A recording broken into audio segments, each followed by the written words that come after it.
wabarakatuh. Nama saya Sekar Mentari dan saya salah satu dosen struktur teknik sipil di Tanri Abeng University yang hari ini izin saya sebagai moderator untuk memandu jalannya seminar pada siang sampai sore hari ini. Seperti tema seminar hari ini, sebentar lagi kita akan bareng-bareng mendengarkan pembahasan materi terlebih dahulu mengenai perencanaan mekanikal dan elektrikal dalam pekerjaan konstruksi. Namun, izin saya akan sedikit membacakan CV dari pembicara kita hari ini, yaitu Bapak Dr. Insinyur Ahmad Rafi'i yang juga merupakan dosen Fakultas Teknik Universitas 17 Agustus 1945 Jakarta. Bapak Rafi'i ya Pak, panggilannya apa ya? Ya, boleh. Ya. Bapak Rofi ini merupakan seorang doktor di bidang elektrikal informatik dari Universitas Gunadarma. Beliau juga mengerai gelar Magister Teknik Elektro dari Universitas Trisakti dan Sarjana Teknik Elektro dari Universitas 17 Agustus. Beliau memiliki pengalaman mengajar yang luas di Universitas 17 Agustus, pernah beliau juga mengajar di Universitas Krishna Dwipayana dan Sekolah Tinggi Teknologi PLN. Di samping mengajar, beliau aktif menulis dan juga telah menghasilkan banyak publikasi termasuk prosedur internasional, nasional, dan jurnal ilmiah. Bapak Rofi ini juga memiliki pengalaman struktural sebagai ketua program studi, kemudian Mbak, suaranya kecil banget. Oke.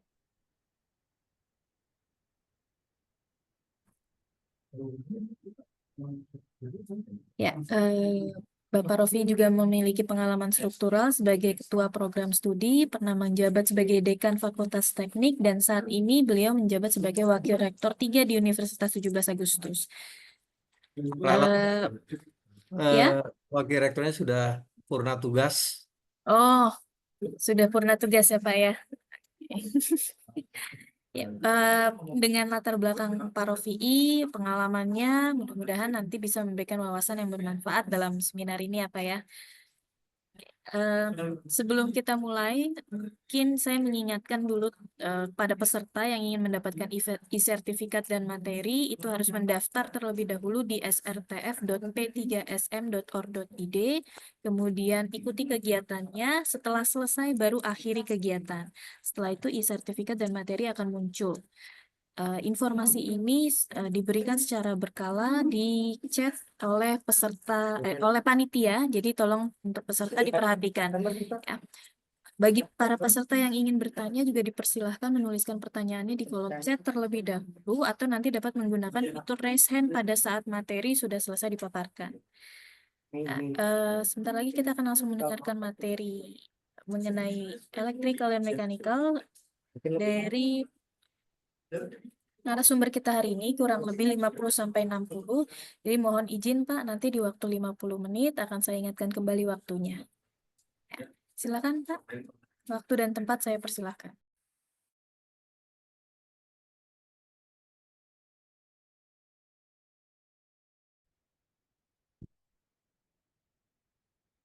Mohon izin, suaranya tersendat-sendat, Bu Moderator. Tersendat-sendat ya Pak ya? Sebentar. Tes. Iya, iya Bapak. Bapak jelas kok.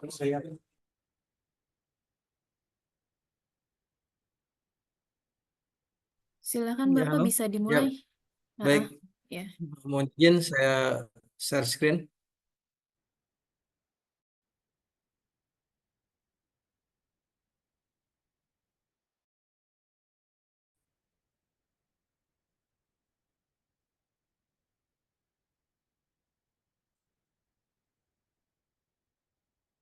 Saya mulai, Bu Moderator. Silakan Bapak. Baik, makasih. Assalamualaikum warahmatullahi wabarakatuh. Selamat siang, Bapak-bapak, Ibu-ibu semua peserta seminar. Semoga semua dalam keadaan sehat walafiat. Mohon izin, saya akan sedikit berdiskusi sebenarnya, karena saya yakin Bapak Ibu audien ini adalah para expert di bidang ME, Mechanical Electrical, karena saya lihat dari Zoom sendiri, saya bisa lihat bahwa Bapak Ibu semuanya adalah para expert di bidang elektrikal, mekanikal.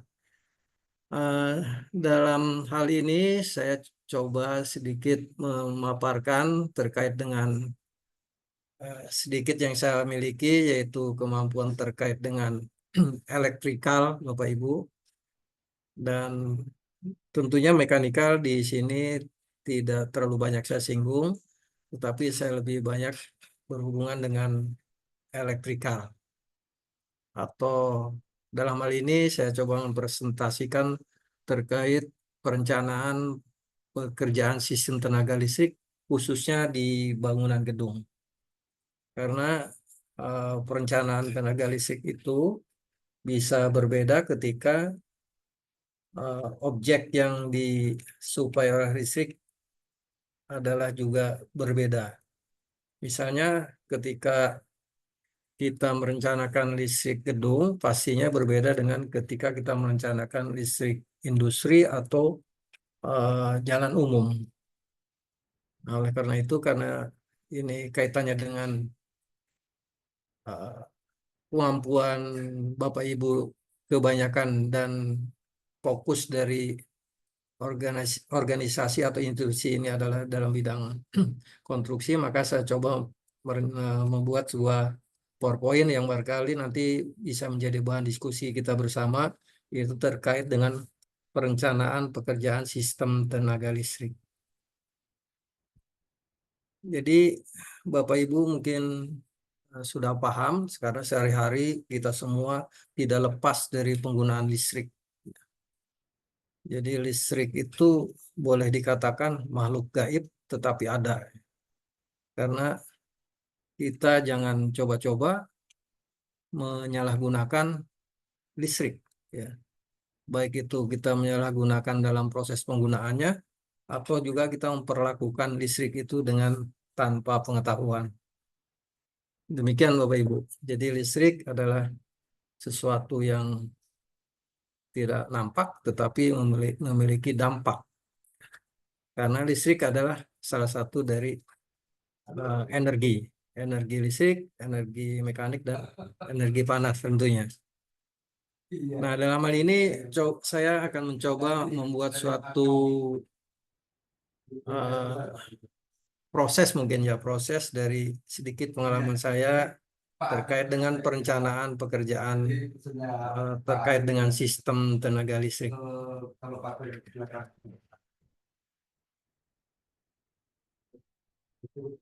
Jadi saya coba apa itu perencanaan ya.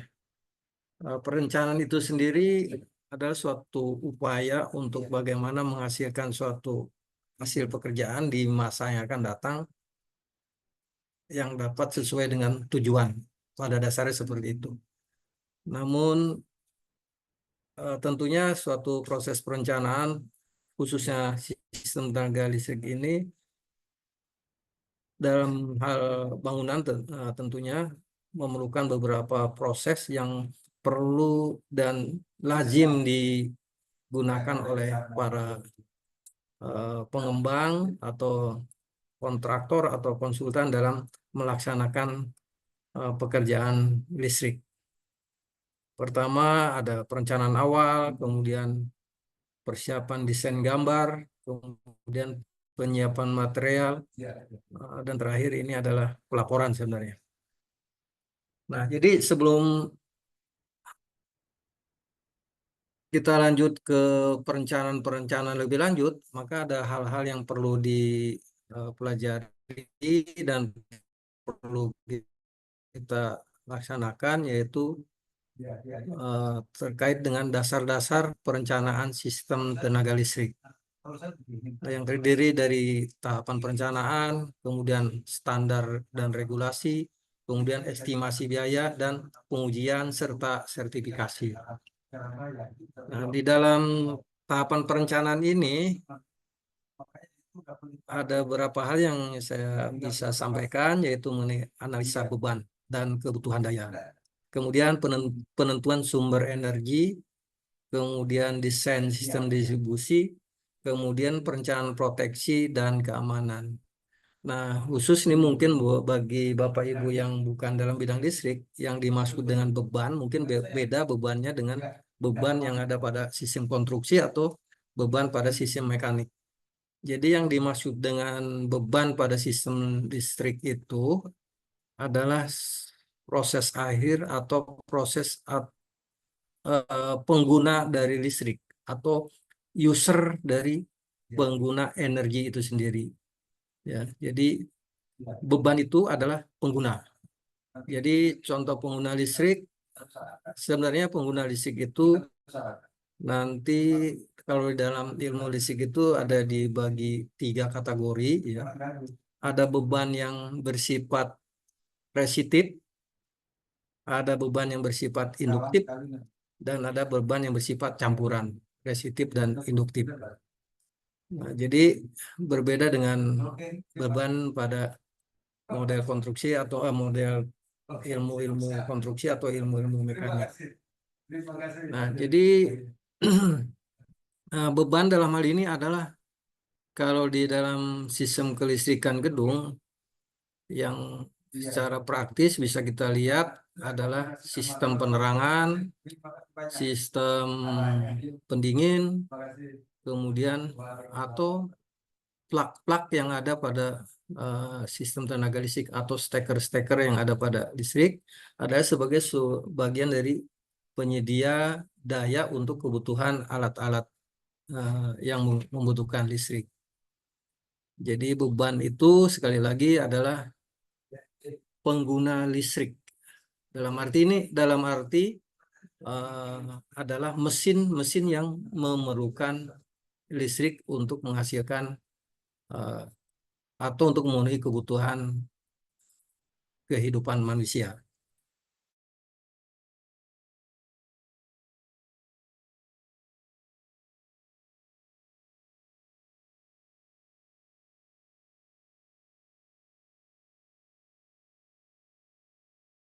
Besar sumber listrik itu ada 2, ada sumber listrik konvensional, ada sumber listrik terbarukan. Namun pada saat ini sumber listrik untuk gedung-gedung bertingkat tinggi masih mengandalkan sumber listrik konvensional, yaitu dari sumber listrik PLN dan sumber listrik generator set atau genset. Sedangkan untuk sumber energi terbarukan masih dalam proses pengembangan. Nah, kemudian dalam tahapan perencanaan ini selanjutnya perlu desain sistem distribusi. Nah, istilah distribusi juga mungkin khusus untuk Bapak Ibu bukan elektrisian atau bukan yang bidang listrik, bahwa yang dimaksud dengan distribusi itu adalah penyebaran, penyaluran daya listrik terhadap para beban, ya, terhadap beban. Jadi misalnya kebutuhan listrik untuk pendingin, lampu atau penerangan atau peralatan-peralatan lain yang membutuhkan listrik. Kemudian tahapan perencanaan itu yang terpenting adalah perencanaan proteksi dan keamanan. Nah, ini adalah sebagai bagian yang terpenting dari sistem perencanaan listrik karena harus diperhatikan akan keselamatan dan akan resiko terhadap penggunaan listrik yang tentunya bila tidak digunakan sistem proteksi. Kemudian standar dan regulasi. Nah, dalam standar regulasi ini kalau dalam sistem listrik di Indonesia, terutama untuk bangunan adalah mengandalkan WIL. Mohon maaf ini belum saya isi. Ya. WIL yaitu peraturan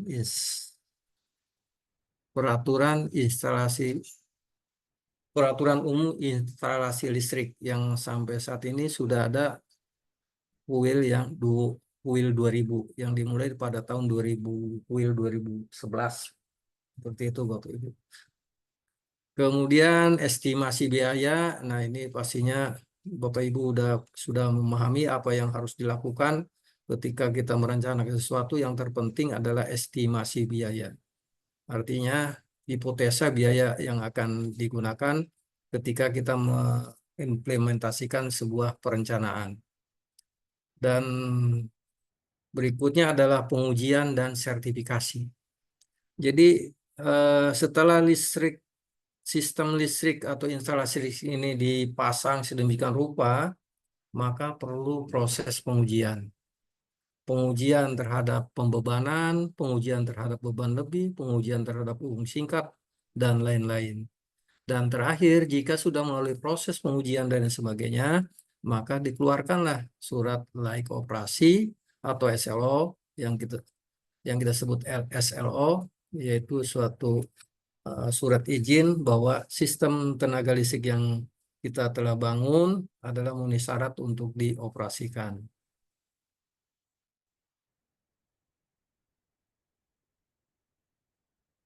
Baik, Bapak Ibu. Kemudian dalam proses perencanaan ini ada satu proses yang namanya adalah analisa kebutuhan. Analisa kebutuhan beban, sekali lagi beban, Bapak Ibu.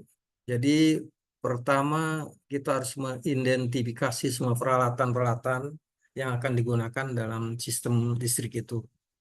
Baik itu peralatan pendingin, peralatan penerangan, atau peralatan pompa-pompa, peralatan ya, motor-motor lift atau eskavator dan lain sebagainya. Ini adalah bagian dari beban atau yang harus kita analisis, harus kita definisikan dalam gedung tersebut sebenarnya butuh seperti apa, butuh peralatan-peralatan apa sehingga kita dapat menyediakan kebutuhan listriknya. Kemudian keamanan dan proteksi ini juga harus kita perhatikan ya, ini yang terpenting. Dan yang berikutnya adalah efisiensi energi. Artinya efisiensi energi ini kita perlu memperhatikan karena listrik itu bisa kita gunakan semau kita, namun listrik itu manfaatnya tergantung dari apa yang kita rasakan. Itu kuncinya Bapak Ibu. Jadi kalau misalnya kita menggunakan pendingin, kemudian kita mau setting berapapun, misal pada suhu 15 derajat, listrik itu akan bisa menyuplai, namun apa yang kita rasakan, apakah ini sesuai dengan kebutuhan atau tidak. Nah, jadi efisiensi energi ini sangat perlu diperhatikan. Yaitu misalnya bagaimana kalau pemasangan jumlah titik lampu di dalam suatu ruangan, apakah ini sudah efisien atau sudah sesuai dengan kebutuhan atau berlebihan. Nah, ini yang perlu diperhatikan.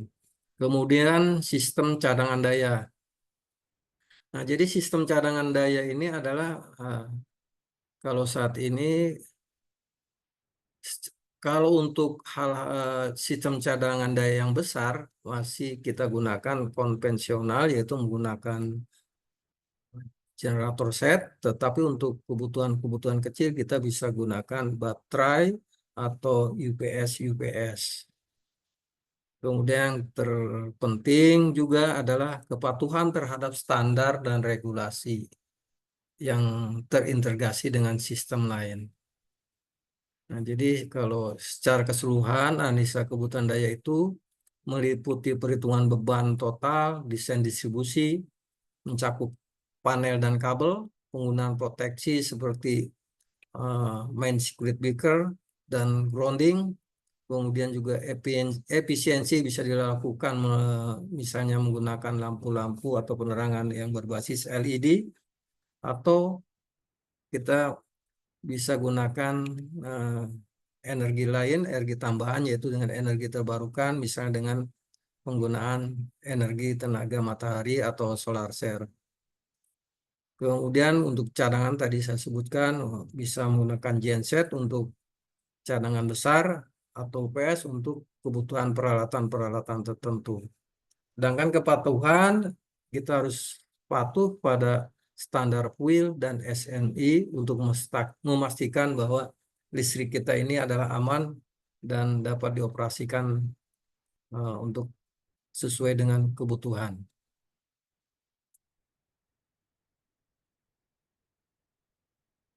Kemudian juga dalam proses perencanaan ini kita harus mampu mengintegrasikan koneksi listrik ke HPIC, kemudian dengan komunikasi dan keamanan. Sedangkan penentuan sumber energi listrik itu sementara ini memang PLN ada sumber energi yang paling utama, dan ada beberapa gedung sudah mulai menggunakan sumber energi terbarukan seperti solar panel atau energi matahari. Kalau wind turbine mungkin ini alternatif lain ya untuk kasus-kasus tertentu atau bangunan-bangunan tertentu. Kemudian kita perlu merencanakan sistem cadangan atau backup untuk mengantisipasi gangguan. Jadi memenuhi kebutuhan listrik bangunan saat ini masih menggunakan PLN.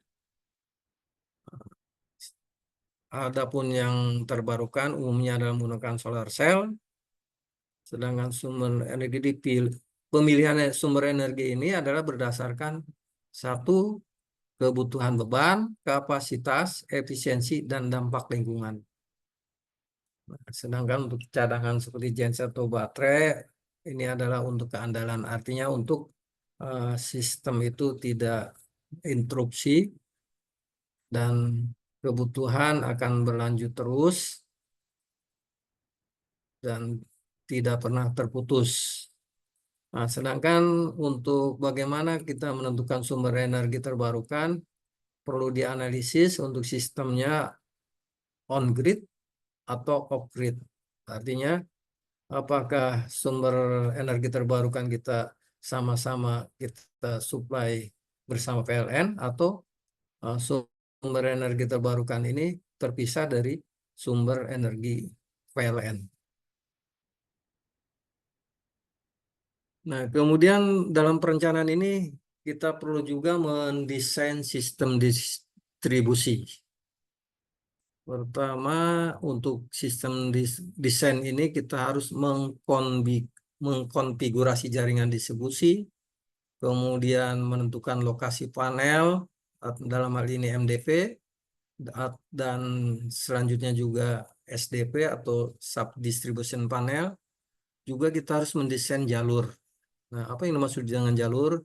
Jalur itu misalnya di sini disebutkan jalur tray, kemudian jalur ducting atau pipa-pipa konduit yang bisa didasarkan tata ruang atau untuk melindungi kabel dan memudahkan pemeliharaan.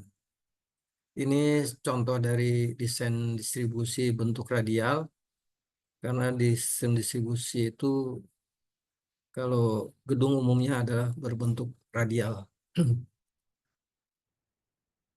Kemudian perencanaan proteksi dan keamanan. Nah, ini proteksi yang umum digunakan adalah MCB, ya, atau miniatur circuit breaker. Juga digunakan MCCB atau modcast circuit breaker atau ELCB, earth linked circuit breaker. Serta proteksi itu yang terpenting adalah sistem pentanahan atau grounding. Nah, mungkin Bapak Ibu yang bukan bidang listrik, apa sih bedanya MCB dengan MCCB? Ya. Dua-duanya adalah pengaman, dua-duanya adalah pemutus. Ya. Jadi MCB itu adalah umumnya KHA-nya kecil, KHA itu adalah kemampuan hantar arus, ya. Sedangkan MCCB itu umumnya KHA-nya besar. Sedangkan LCB ini adalah untuk memproteksi bila misalnya ada konduktor-konduktor yang terkelupas sehingga ada arus-arus bocor terhadap tanah. maka ELCB akan mendeteksi kalau terjadi kebocoran tersebut sehingga ada proses pengamanan. Nah, sedangkan sistem pentanan atau grounding, jadi listrik itu Bapak Ibu konsepnya adalah hukum dasarnya adalah hukum Ohm. Ya, Bapak Ibu. Mungkin Bapak Ibu pernah dengar, pernah mempelajari bagi yang non elektrisian ketika SMA bahwa hukum Ohm itu adalah tegangan sama dengan arus dikali tahanan. Ya. Ada pertanyaan lagi, nanti itu arus itu apa kan, gitu, Bapak Ibu ya? Arus listrik itu apa sebenarnya?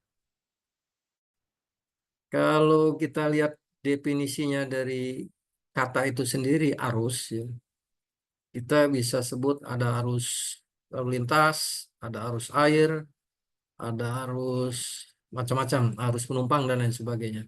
Nah, kenapa itu dikatakan arus? Ya, karena ketika kita sebut arus air, karena ada apa? Pergerakan air. Ya, karena ada pergerakan air.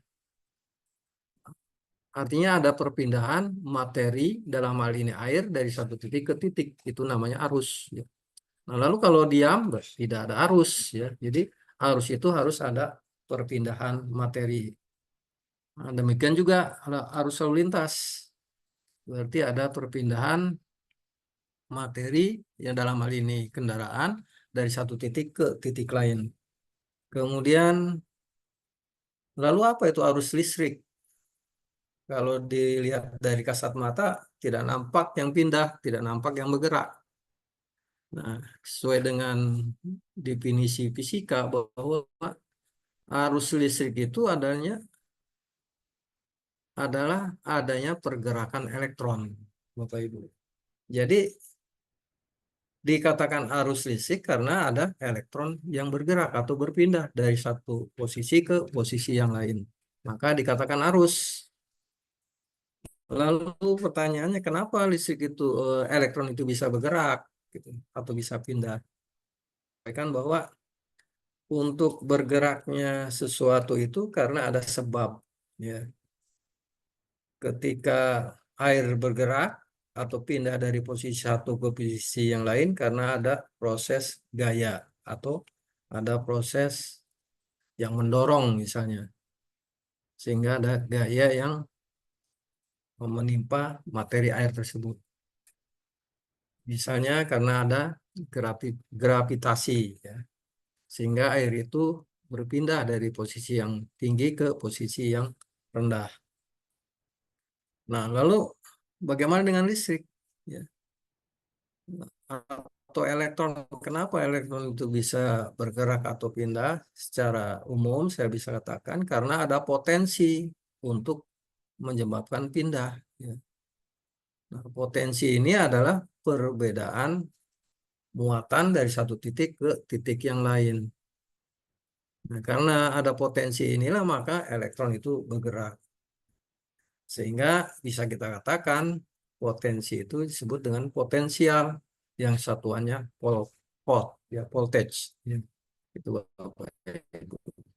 Lalu dalam perjalanannya, misalnya air atau arus air, ada kalanya debitnya kecil, debitnya besar, atau besar dan sedang. Nah, apa yang menyebabkan itu?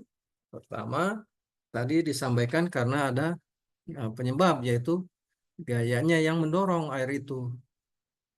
Nah, sehingga pertama ada satu gaya, potensinya yang menyebabkan perpindahan air itu membesar atau mengecil.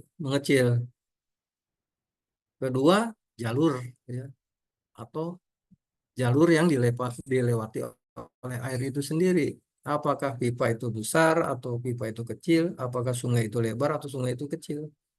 Nah, sehingga debitnya tergantung dari jalur.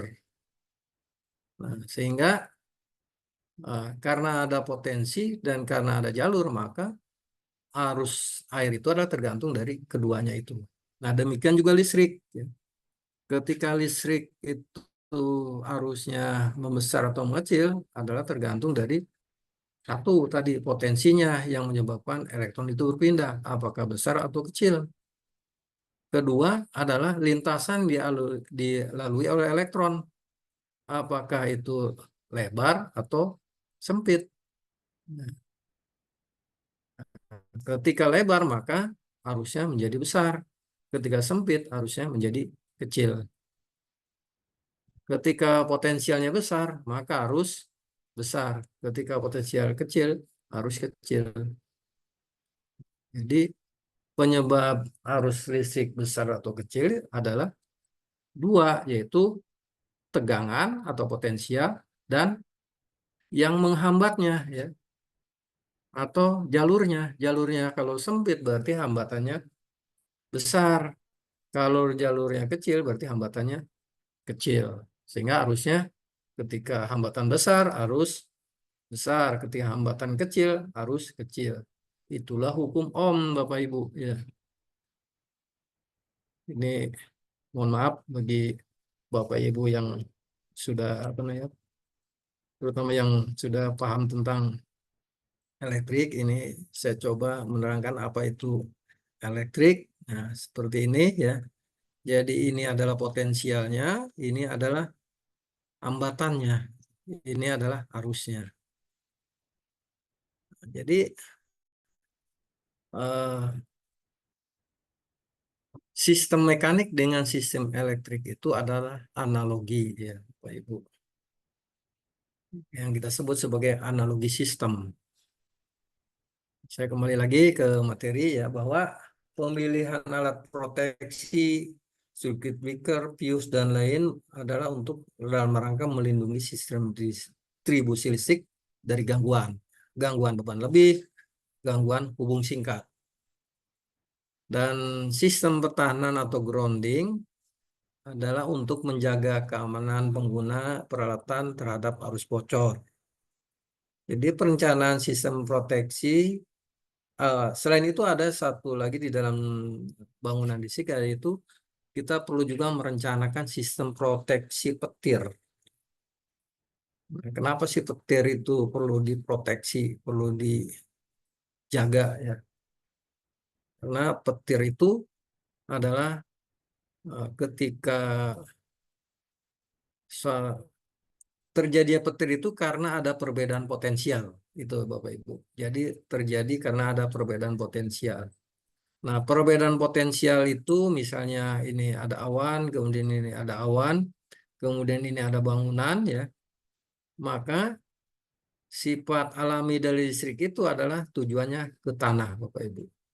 Nah, ketika ini awan ini adalah positif ya, cukup besar positifnya, sedangkan tanah ini negatif, maka arus listrik ini atau petir ini akan menuju atau mencari jalan agar menuju tanah. Nah, untuk itu digunakanlah petir, penangkal petir ya. Jadi penangkal petir ini adalah sebenarnya memberi jalan arus listrik terhadap tanah. Jadi arus listriknya melalui kabel, bukan melalui bangunan. Bapak Ibu. Jadi sebenarnya penangkal petir ini adalah memberi jalan kepada arus petir ini terhadap ground atau tanah. Ya, Bapak Ibu. Nah, kenapa perlu diberi jalan? Karena ketika listrik ini tidak ada jalan, kemudian ada jalan bangunan, maka bangunan ini akan memiliki potensial terhadap grounding. Dan ketika ada potensial pada grounding, maka sedemikian adanya bahwa akan ada mengalir arus listrik melalui saluran-saluran yang disebut dengan konduktor-konduktor yang ada pada bangunan itu sendiri, sehingga menyebabkan sesuatu yang kita tidak inginkan. Nah, kenapa demikian? Karena petir itu, Bapak Ibu, adalah dayanya sangat besar, sampai dengan ratusan kilo ampere, ya, ratusan ribu ampere, ya. Jadi ratusan ribu ampere, Dan ini bila melalui sebuah objek, ya, misalnya objeknya itu adalah, sebutlah beton, ya. Beton itu memiliki nilai resistansi yang rendah, ya, maka akan mengalir arus pada beton itu, sehingga ketika arus melalui sebuah beton, maka beton itu akan terjadi panas sehingga akan terjadi kerusakan. Oleh karena itu perlu diberi jalan petir ini melalui yang kita sebut sebagai penangkal petir. Ya, Bapak Ibu. Ini gambarannya, pentingnya kita merencanakan sistem tenaga listrik, terutama untuk sistem pengamanan. Salah satunya adalah pengamanan petir. Ya.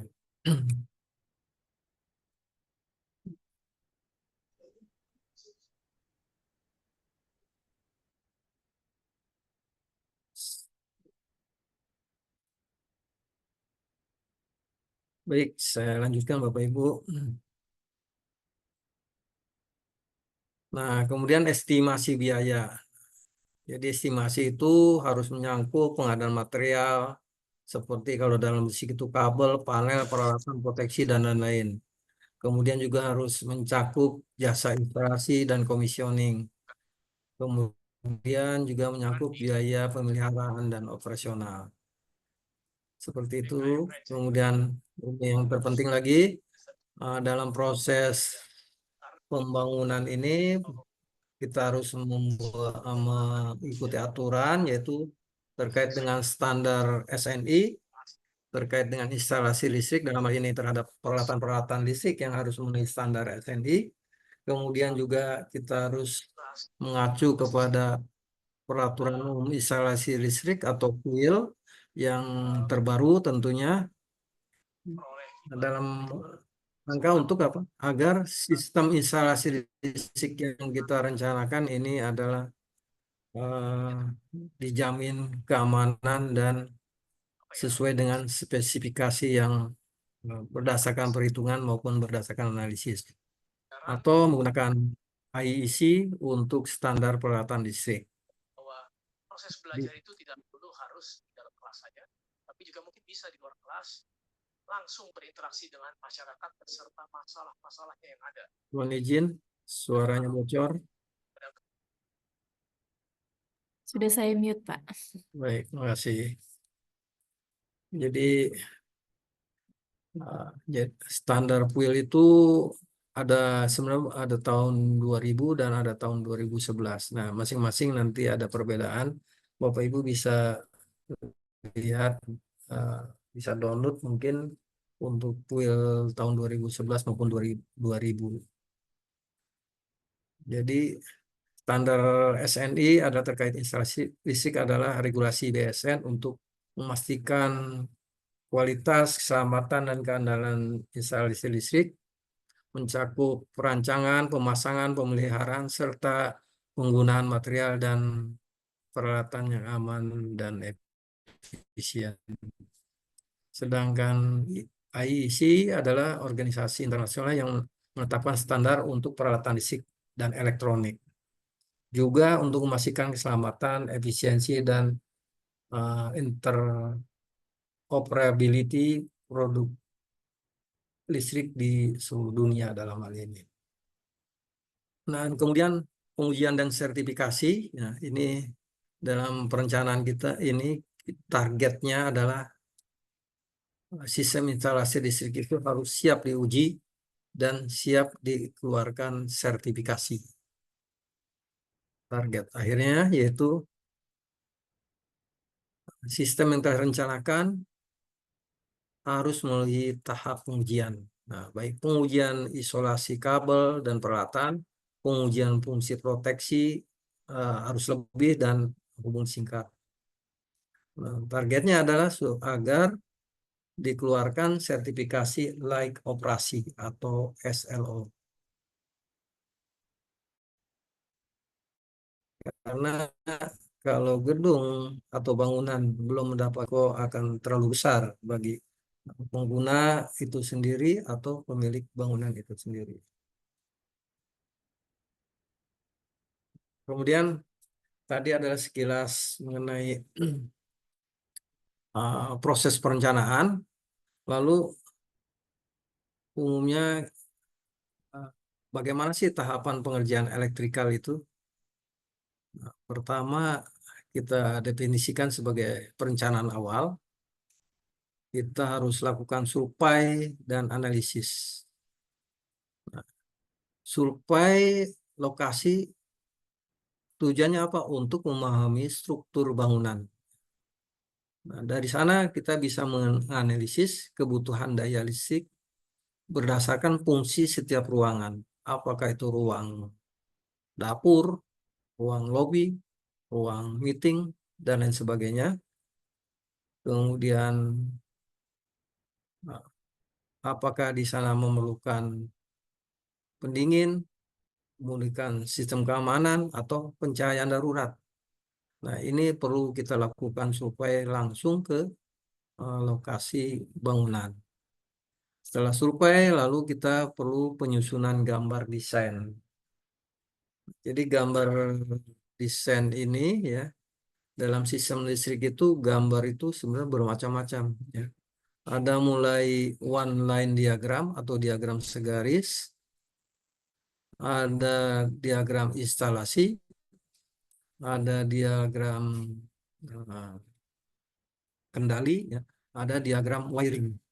Dan ini bagi para pekerja listrik harus mampu menyiapkan ini agar proses pengerjaannya sesuai dengan rencana.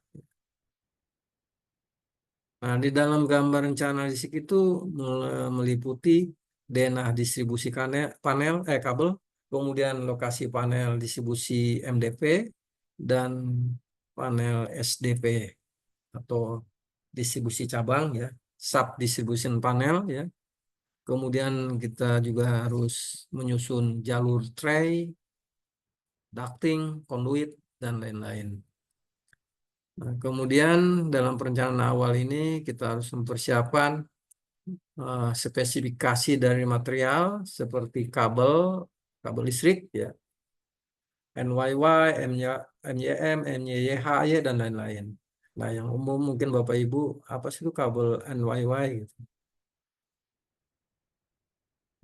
Yang masih saya ingat bahwa N itu adalah kabel, tembaga ya, identifikasinya. N itu tembaga ya, kemudian tembaga dibungkus oleh PPC Y ya, kemudian dibungkus lagi oleh PPC, namanya NYY ya, NYY. Dan ini adalah umumnya kabel berserabut ya Bapak Ibu. Kalau yang tunggal adalah NYA. Kemudian NYM, NY, dan seterusnya. Ini sebagai gambaran kabel aluminium itu Na, Bapak Ibu. Yang saya ingat seperti itu.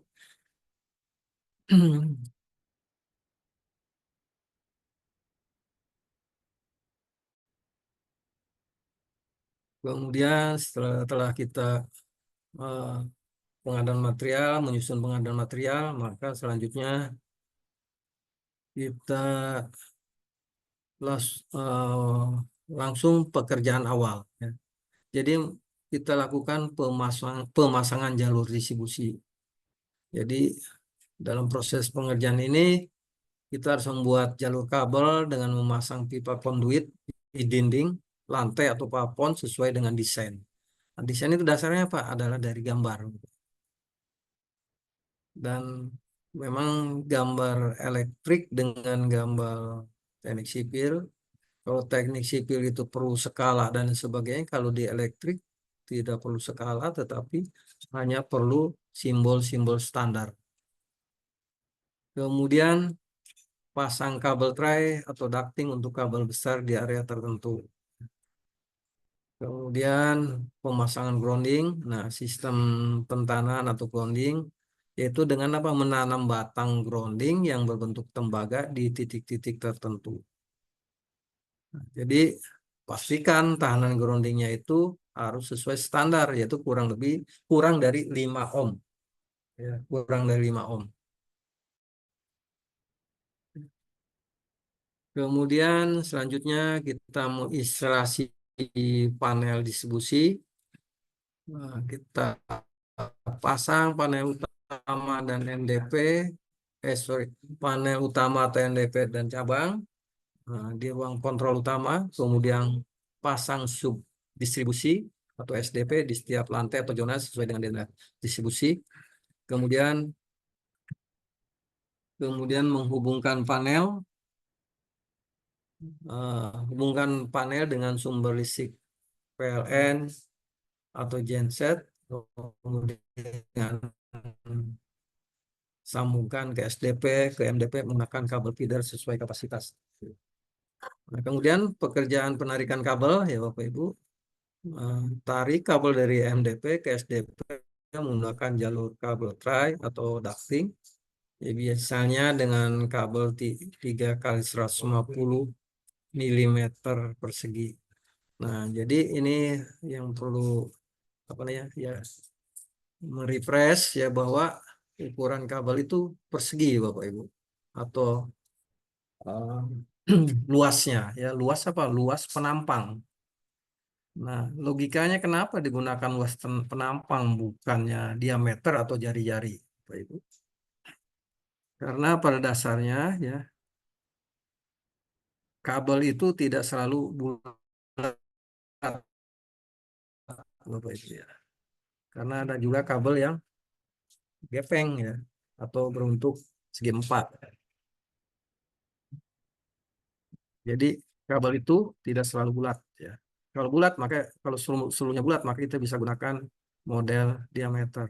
Tetapi kabel itu ternyata ada juga yang pipih ya.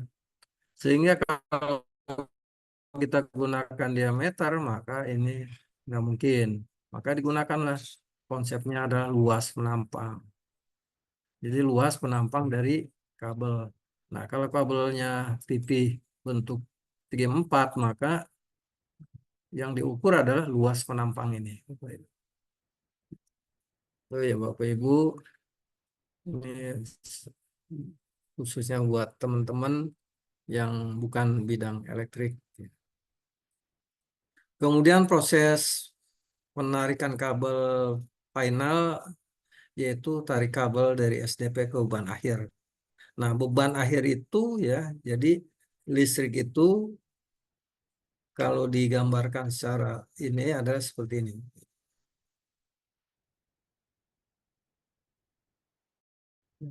Saya gambar seperti ini ya. Mohon izin ya. Nah, misalnya ini adalah dari genset atau PLN ya, PLN ya. Nah, kemudian ini adalah MDP ya. Ini adalah sub panel atau SDP. Dan ini adalah beban. Beban itu bisa berupa mesin pendingin, bisa berupa lampu, bisa berupa peralatan-peralatan listrik atau peralatan yang digunakan oleh rumah tangga. Inilah disebut dengan beban akhir. Seperti itu. Kemudian pemasangan peralatan listrik. Nah, tadi sudah disampaikan bahwa pemasangan perangkat, misal lampu, stop kontak, saklar, asel lift, dan pompa air yang sesuai dengan rencana instalasi. Nah, jadi kalau kita akan memasang pompa air, maka kita harus sediakan dulu instalasi listriknya. Kalau kita akan memasang lift, kita harus siapkan dulu instalasinya. Kalau kita akan memasang stop kontak, kita sediakan dulu instalasinya. Jadi instalasi itu adalah awal ya, sebelum peralatan-peralatan itu dipasang. Kemudian penggunaan perlengkapan instalasi sesuai dengan standar ya, seperti saklar tahan api dan lain sebagainya ya.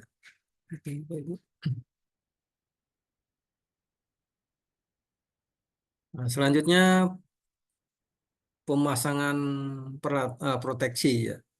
Jadi pemasangan proteksi ya, setiap di setiap panel melalui pengamanan breaker. Kalau di STFD menggunakan apa namanya MCB ya, atau untuk keperluan khusus kita gunakan LCB, namun jarang digunakan LCB karena kalau untuk bangunan-bangunan tingkat tinggi kemungkinan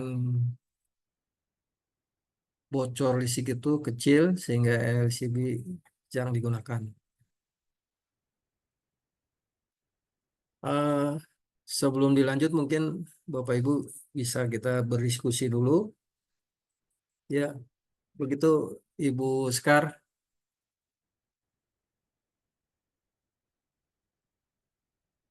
Bu moderator. Baik, Bapak. Ini mau mau ke diskusi dulu ya, Bapak? Ya, sambil apa namanya intermezzo. Oke, baik. Kita Oke, diskusi baik. dulu mungkin Ibu ya sebelum nanti. Ya, boleh.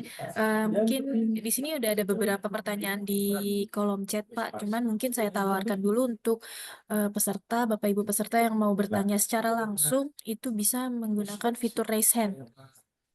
Jadi kalau mau bertanya secara langsung, Bapak Ibu bisa gunakan fitur raise hand ya. Bu, mau nanya juga. Halo Bu, mau nanya juga. Pak Samsudin, iya Pak, silakan.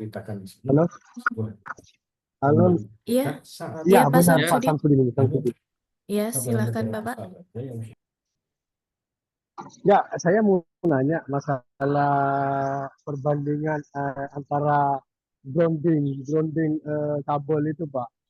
Jadi dia semaksimal umpama voltnya berapa volt tekanan dan ukuran kabel harus sesuai dengan tekanan itu Pak untuk groundingnya gitu Pak. Ini ya Bapak. Kalau lihat Halo, dari sisi, ya baik Bapak. Kalau dilihat dari sisi listrik ya Bapak. Jadi ukuran Ya. dimensi bukan jadi ukuran, tetapi yang diukur adalah nilai resistansi yang dihasilkan, Bapak Ibu. Ya. Oh, iya. Berarti kita melihatnya dari nilai eksistensi yang digunakan, baru kita bisa menentukan berapa besar atau kabelnya gitu. Dan biasanya Gitu, besar Pak, ya? kabelnya itu, ya biasa kabel itu Ya. kalau kabel grounding ya harus sesuai dengan kabel-kabel utamanya, Bapak. Misalnya kabel untuk sederhana ya grounding untuk peralatan ya, misalnya kabel yang digunakan adalah 3,2 mili, maka untuk grounding harus 3,2 mili itu. Nah, tetapi harus menghasilkan nilai tahanan adalah kurang dari 5 ohm. Mohon izin kalau Oke, salah. terima kasih penjelasannya Pak. Ya, Karena kita juga, saya sebenarnya di mechanical electrical sebagai desainer Ya. engineering Pak juga.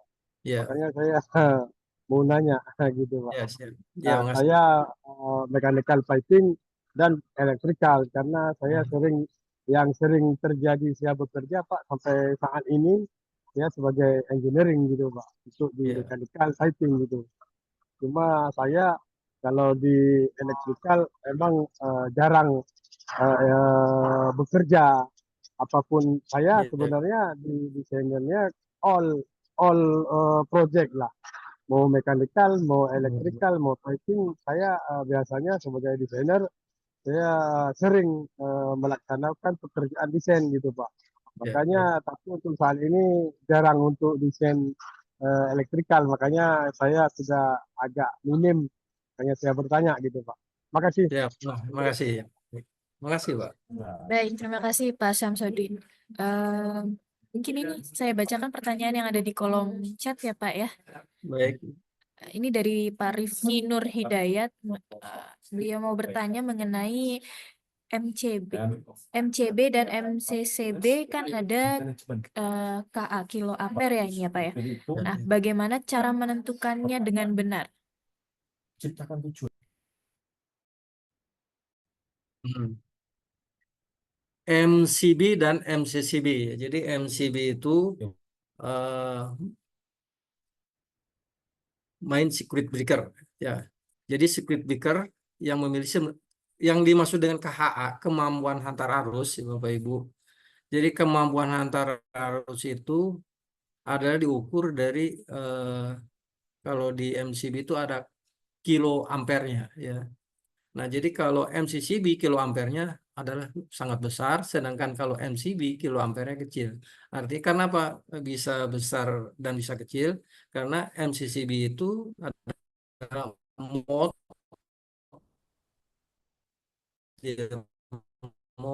yang tentunya memiliki kemampuan hantar arus yang besar. Nah, sedangkan kemampuan pengamanannya adalah tergantung dari ratingnya, ya. Kalau MCB misalnya ratingnya 30 ampere, dan umumnya MCCB ada rating pengamanannya lebih besar daripada MCB. Bisa dipahami Bapak Ibu, terutama Pak yang bertanya. Untuk Pak Rifki, kalau ada pertanyaan lanjutan, silahkan Bapak. Karyawan dengan pimpinan. Artinya Silakan Pak Rifki. Yang saya tanyain Assalamualaikum. itu ya HA gitu. Misalkan Salam. di NCT itu kan 10 HA gitu. Halo, suaranya Pak mohon izin. Rifki, Pak Rifki, Supaya- suaranya Halo. agak kecil Pak. Terdengar nggak? Ya, sekarang cukup terdengar. Ya. Itu kan di NCT itu kan Ya. ada 10 KA, 25 KA. Itu bagaimana Pak Ya. cara nentuinnya? Untuk menentukan KA Bikin itu kita- kapasitinya Pak. ya kemampuan hantar arus. Nah, jadi kilo ampere, ya. Jadi Ya. adalah berdasarkan analisis hubung singkat. Jadi kalau secara umum misalnya kita punya sistem instalasi listrik, sebelumnya kita harus analisis hubung singkat. Jadi kemungkinan arus hubung singkatnya itu seberapa besar, misalnya setelah dihitung dan lain sebagainya menggunakan ya, misalnya kalau ini adalah etap, ya, kemampuan antar arus ketika hubung singkat itu misalnya 25 KA, maka kita harus gunakan MCCB yang melebihi 25 KA, misalnya 32 KA gitu. Jadi tergantung dari kemungkinan arus hubung singkat yang terjadi pada sistem itu. Ya, Nah, Pak. jadi kalau Terjawab. sistem kita kecil, misalnya hanya 2200 ya misalnya, ya kita tidak perlu menggunakan MCCB yang besar, ya. Kita sesuaikan dengan MCCB yang kecil supaya apa? Karena MCCB lihat dari harganya adalah lebih mahal, lebih sangat mahal dibandingkan MCB. Ya. Jadi sebelumnya kita harus lakukan analisis hubung singkat, dan biasanya dalam sistem ketika kita mendesain suatu instalasi, maka kita bisa memperkirakan berapa besar arus hubung singkat yang akan terjadi pada sistem itu, ya. Terutama pada jalur itu misalnya.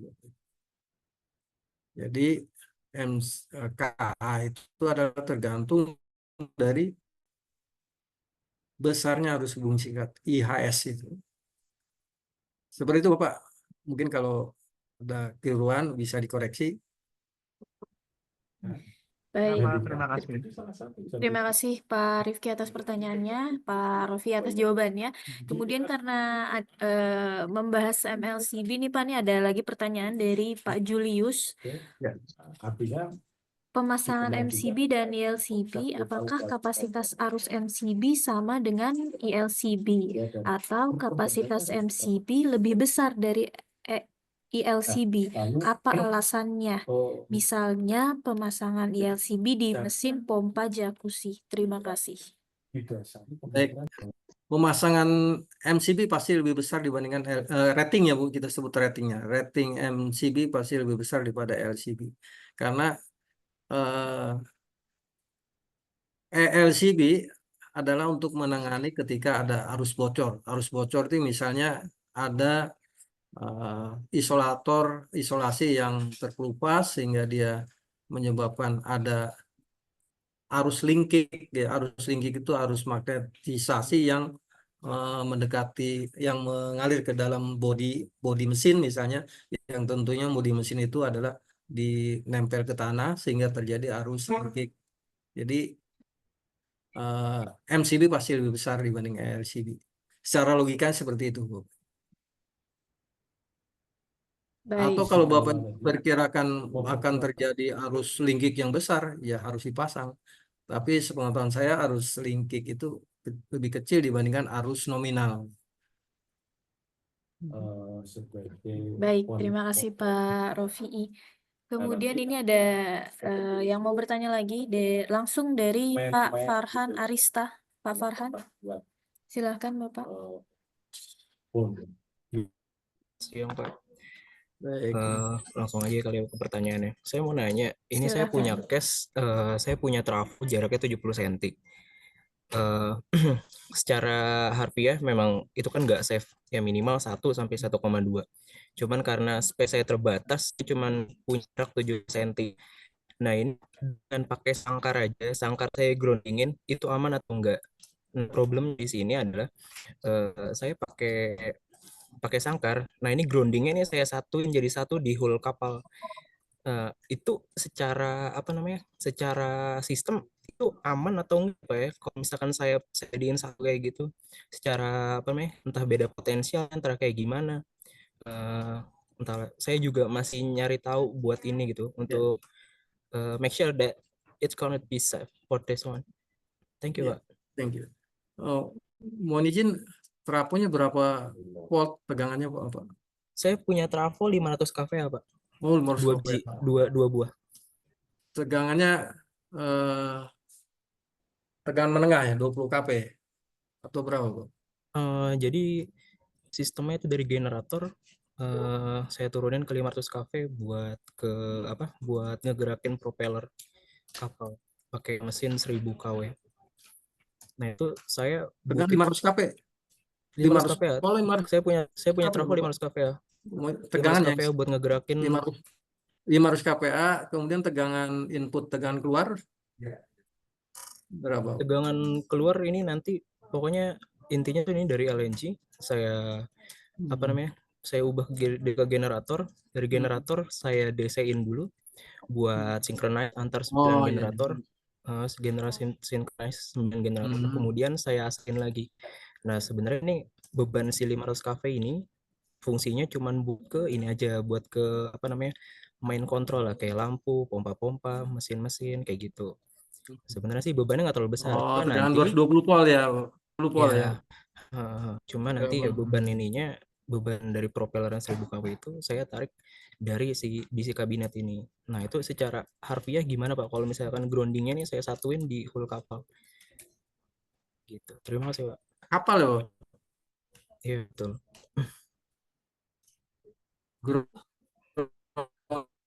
Grounding. Kalau grounding harus beda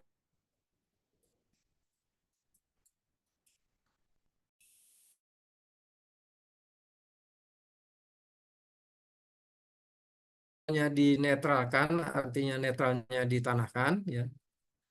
Kemudian kita punya grounding, kemudian grounding juga ditanahkan, pada dasarnya tidak masalah sih kalau di darat ya. Asal keduanya adalah memenuhi syarat nilai resistansinya. Memang ada risiko-risiko jika misalnya ketika arus netral yang kita grounding itu dan beban itu tidak seimbang, maka akan ada arus netral sehingga akan terjadi perbedaan tegangan di antara netral dengan grounding. Nah, sebaiknya sih terpisah sebenarnya ya. Karena netral dan grounding harus terpisah. Kalau netral itu nilai tahanannya pada ukuran tertentu, sedangkan grounding karena fungsinya adalah untuk menghindari tegangan sentuh ya, itu cukup kurang dari 5 ohm gitu.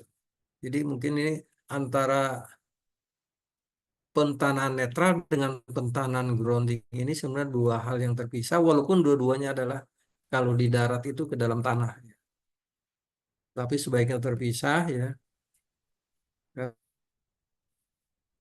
digabung. Oke, oke, Pak. Terima kasih Pak untuk Seperti itu jawabannya. Bapak Ibu. Oke, oke, oke. Terima kasih Pak. Nah, Pak Arif ya, Pak Farhan. terkait dengan tadi space ya, space maksud space itu gimana?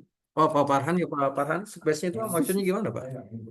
Ya, saya punya space trafo, antar trafo tuh cuma punya jarak 70 cm. Nah, saya punya plan Oh, buat ngasih sangkar ini. nah, maka pertanyaan saya, trafonya itu berapa tegangannya, Pak? Karena trafo itu adalah Iya, tergantung saya dari punya trafo tegangan. 500 kPa, Pak. Di Marus KPA tegangannya berapa, Pak? Tegangannya KPA itu daya, Pak. tegangannya 660. Tegangannya 640, Pak. Oh, 610. Menurut saya sih kalau masih ada space karena dan itu digerondingkan, menurut ini belum ada aturan bahwa dia harus jarak sekian karena ada kemampuan apa namanya hantar arus udara itu adalah 1000 volt per meter per milimeter Bapak Ibu. Jadi 1000 volt per milimeter. Kalau 600 berarti kurang lebih anggaplah 1000 ya. Jadi eh, antara terminal eh,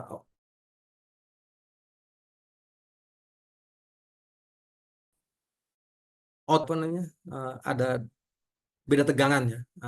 Sehingga ketika ada jarak kurang lebih 7 meter itu menurut saya tidak masalah, cuma nanti problemnya ketika ada maintenance dan lain sebagainya itu yang perlu diperhatikan.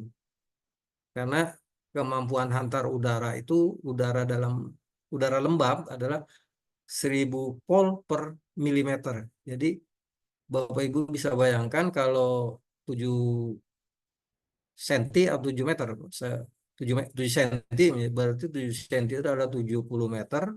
Kalau tegangannya 600 masih aman menurut saya.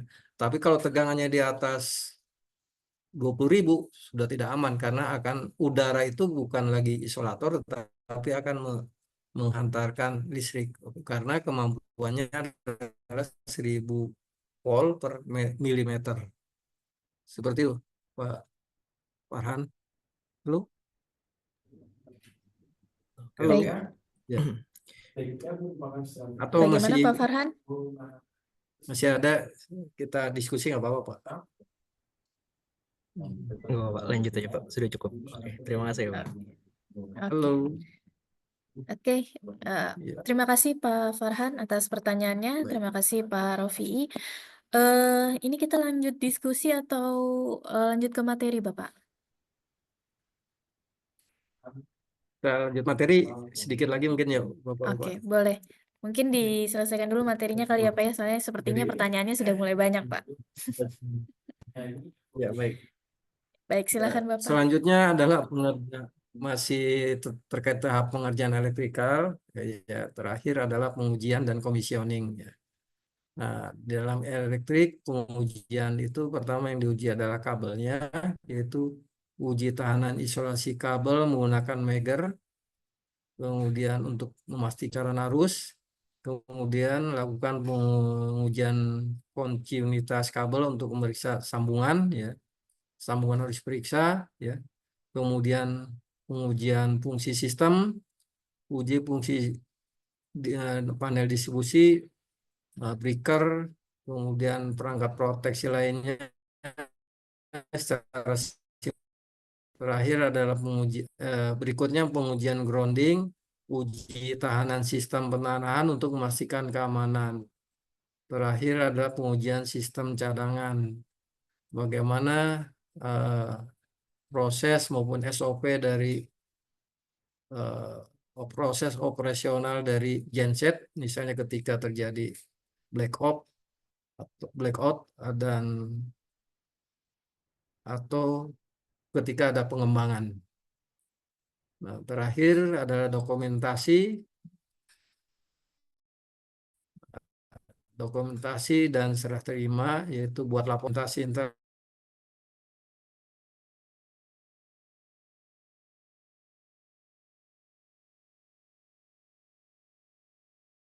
perencanaan dan tahapan pengerjaan analitika seperti itu. Kurang lebihnya mohon maaf. Bila ada koreksi, silakan Bapak Ibu dapat menyampaikannya. Terima kasih. Kita lanjut, Ibu Moderator. Baik, terima kasih Bapak. Mohon izin Pak, mungkin apa namanya share screen-nya mau ditutup atau bagaimana? Kita stop aja ya. Iya, Stop. betul. Ya, ya. Baik, baik. Terima kasih Pak Rofi'i atas materinya hari ini yang luar biasa. Kita masuk lagi ke diskusi apa ya. Ini sudah banyak beberapa pertanyaan yang terkumpul Baik. di kolom chat. Namun saya ingatkan lagi untuk Bapak Ibu peserta yang mau bertanya lebih langsung, lebih enak ya Pak ya kalau langsung. Jadi jelas maksudnya. Itu bisa menggunakan fitur raise hand. Ya.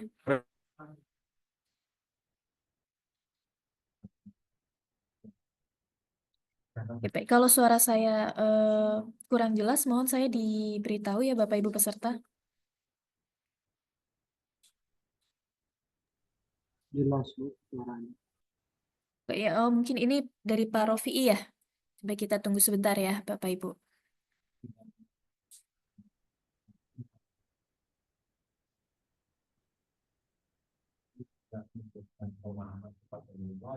Ya. Baik, mohon maaf Bapak Ibu peserta, kita tunggu proses joinnya kembali dari narasumber kita, Pak Rofi'i. Mungkin beliau sinyalnya kurang bagus ya, jadi mohon ditunggu sebentar.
Ya, halo Bu. Ini lanjut lagi ke mekanikal Bu ya. Ya. Ini lanjut lagi ke konstruksi mekanikal gitu. Iya, ya sebentar ya Bapak. Narasumber kita sedang join kembali, sinyalnya sedang kurang bagus, jadi ditunggu untuk Dr. Rafi'i untuk join kembali. Ini saya Samsudin masih dengan Iya Bapak. yang saya sendiri. Iya. Oke Bu, terima kasih ditunggu. Iya.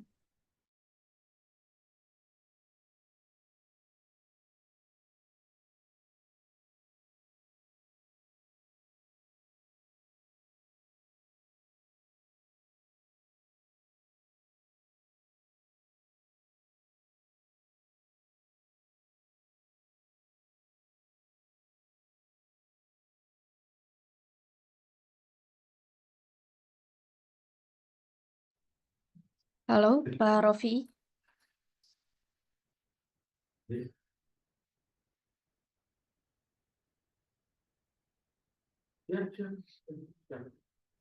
Mohon maaf. Iya Bapak. Keluar Iya. Zoom dan Nggak masalah Bapak. ya, mau dilanjut? Ya, baik Bapak. Ini kita masuk ke sesi diskusi ya Pak ya. Ya, baik. Oke, di sini sudah ada beberapa pertanyaan tadi dari Bapak Ibu peserta. Kalau ada yang mau ditanyakan sekali lagi tadi silakan gunakan fitur raise hand. Ini dari yang di kolom chat terlebih dahulu ya Pak ya, dari Budian Triastuti. Apakah semua gedung membutuhkan sistem grounding? Apa saja kriteria dalam perencanaan grounding pada bangunan gedung? Baik, saya langsung jawab. Iya, silakan Bapak. Jadi grounding harus ya, setiap gedung harus menggunakan grounding. Nah, grounding itu untuk proses pengamanan, baik itu pertama ada grounding untuk petir, kemudian ada grounding untuk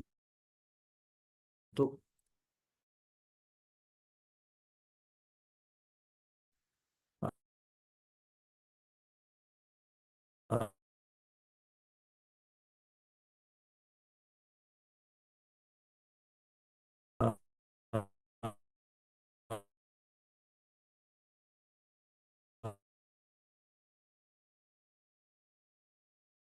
uh, rang.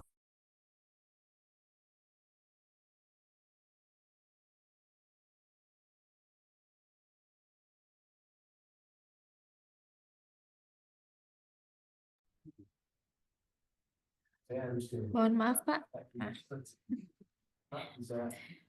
Baik, Jaringannya narasumber putus-putus ya, Bu ya. iya sepertinya Nggak kedengaran, begitu Bapak. nggak kedengaran Bu, putus-putus dia. Maaf, Iya, ya, ini sudah masuk kembali Pak Rofi'i. ya, Mohon maaf Bapak, tadi ya. putus-putus Oh ya, suaranya. saya ulangi bahwa bangunan gedung perlu grounding. Grounding untuk pier, kemudian grounding untuk peralatan, kemudian grounding untuk netral jika dibutuhkan, Bapak Ibu. Saya ambil 2 gadget. Ya. Demikian Bapak yang bertanya. Halo, suara saya Baik. terdengar? Terdengar Bapak, terdengar. Ya, Baik. baik. Terima kasih atas jawabannya Pak. Kemudian ini ada pertanyaan lagi dari peserta Mulyadi Kawilarang. Pemerintah mengalahkan pemakaian sumber energi lain untuk go green. Salah satu sumber listrik yang dapat digunakan ada sinar matahari atau solar. Namun, actualnya di lapangannya, pemasangan di rumah atau di gedung masih menemukan kesulitan terkait regulasi.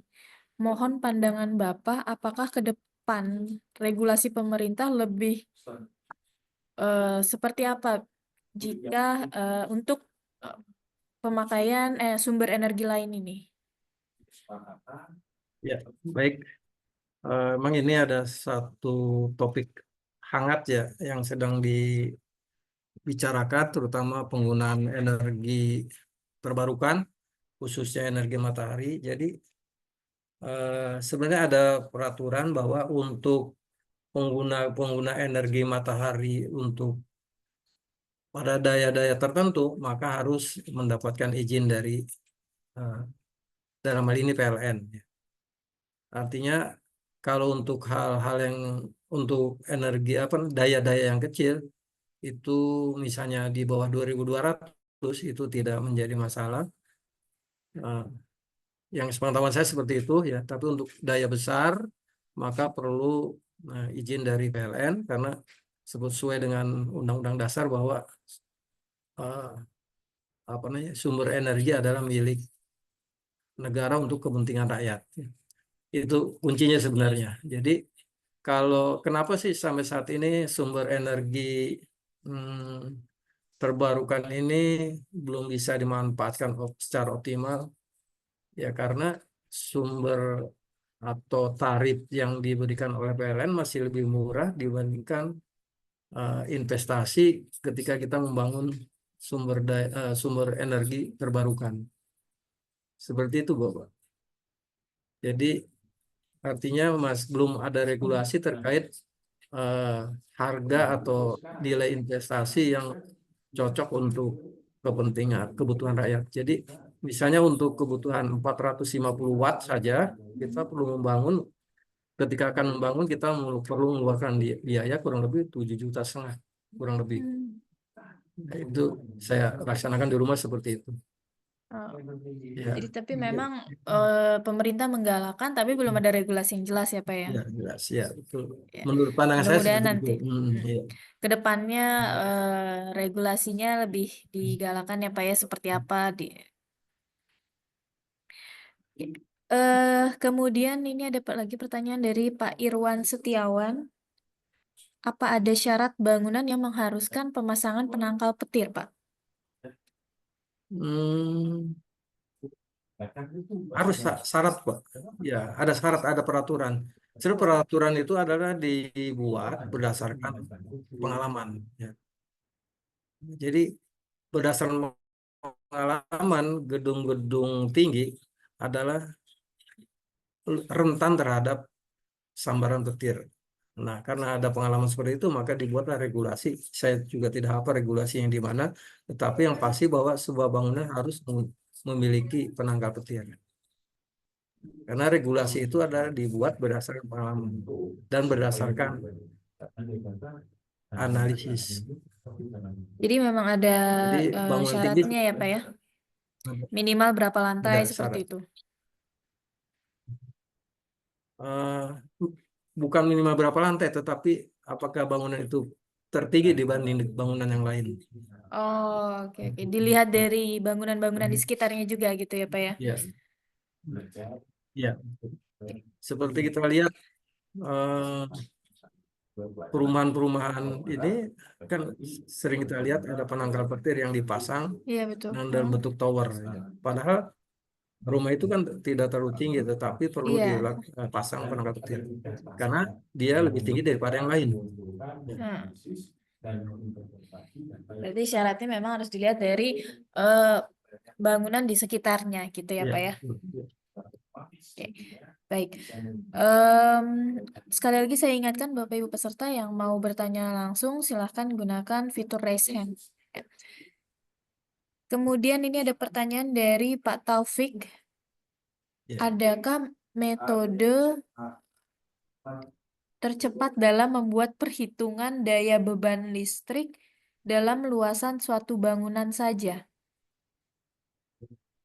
Ada saat ini banyak software yang yang bisa digunakan untuk menghitung besaran daya yang harus digunakan atau perlu kita lakukan analisis, menghitung.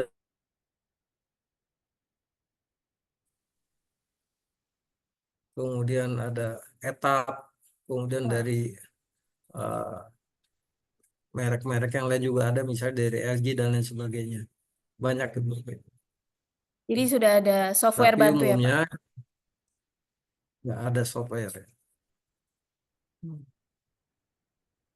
Seperti itu. Ya, tetapi memang ketika kita menggunakan software, kita juga harus dibekali pengetahuan terkait dengan keilmuan listrik itu. Ya, seperti itu. Jadi nggak tetap saja nggak langsung nerima hasil dari softwarenya ya Pak ya. Paling tidak harus dicek apakah hasil yang dikeluarkan oleh softwarenya sudah betul atau tidak, gitu ya Pak ya. Seperti itu. Ya. Baik, baik. Kemudian ini ada dari Pak Rifki Nur Hidayat, silakan Pak. Ingin bertanya secara langsung nih Pak Rifki. Ya, boleh, Pak. Maaf Pak, pertanyaan lagi Pak. Ya, silakan Pak. Kalau kita misalkan merencanakan MEP itu, kita pedomannya itu buku apa sih Pak? Gitu. SNI-nya itu bukunya namanya apa gitu Pak? Mohon diulang perencanaan apa Pak? Misalkan kita mau merencanakan MEP, kalau standar nasional Indonesia itu punya pedoman bukunya nggak sih Pak? Pedoman bukunya PUIL Pak. Kalau instalasi ya PUIL. Kalau buku-buku ya misalnya buku kalau untuk sistem instalasi bangunan itu buku instalasi listrik karangan Stephenson. Setiawan Stephenson kalau tidak salah ya. Jadi di buku ini saya bukan promosi buku, tapi memang ini buku yang sering digunakan oleh para mahasiswa, kemudian para praktisi, dan standar SNI juga mengacu kepada buku tersebut, yaitu buku instalasi listrik. ada instalasi listrik 1, 2, dan 3. Nah, Bapak Ibu bisa lihat di sana. Nah, terkait cetakannya saya belum lihat cetakan yang terbaru tahun berapa, tapi yang pasti cetakannya yang saya ingat adalah masih cetakan lama. Seperti itu, Bapak. Selain Gimana kuil, Pak Rifki? Kalau yang misalkan, oke kita pakai kuil gitu ya Pak. ya, Kalau eh, kayak misalkan referensi perundang-undangannya kayak gitu loh Pak. Kalau itu tuh biasanya di pembuatan PGB apa ya Pak? PDP apa ya? Eh, yang dulunya IMB, izin mendirikan bangunan kan sekarang PGB ya. Oh, PBG, kalau Pak. instalasi listrik masih mengacu pada kuil, Bapak. Kuil masih, atau EIC. EIC itu untuk peralatan, ya, atau SNI untuk peralatan. Tapi sampai saat ini masih kuil, ya. Peraturan Umum Instalasi Listrik. Siapa ya Pak? Karena itu cukup lengkap, kuil itu dari proses penyambungan, jumlah sambungan, dan sampai dengan peralatan apa saja yang harus digunakan. Jadi Pak. silakan buka kuil itu. Terima kasih Pak. Iya, masih. Jadi untuk standar nasional Indonesianya itu belum ada ya Pak, atau gimana Pak? Standar nasional Indonesia itu yang ada dalam bentuk kuil. Nah, kalau Oh. SNI sendiri ada standar untuk peralatan, tapi untuk instalasi adalah kuil. Oh, kalau instalasinya masih menggunakan kuil. Kalau SNI baru standar Untuk peralatan, peralatannya ya Pak, peralatan apa aja? Ya. Baik, baik, terima kasih.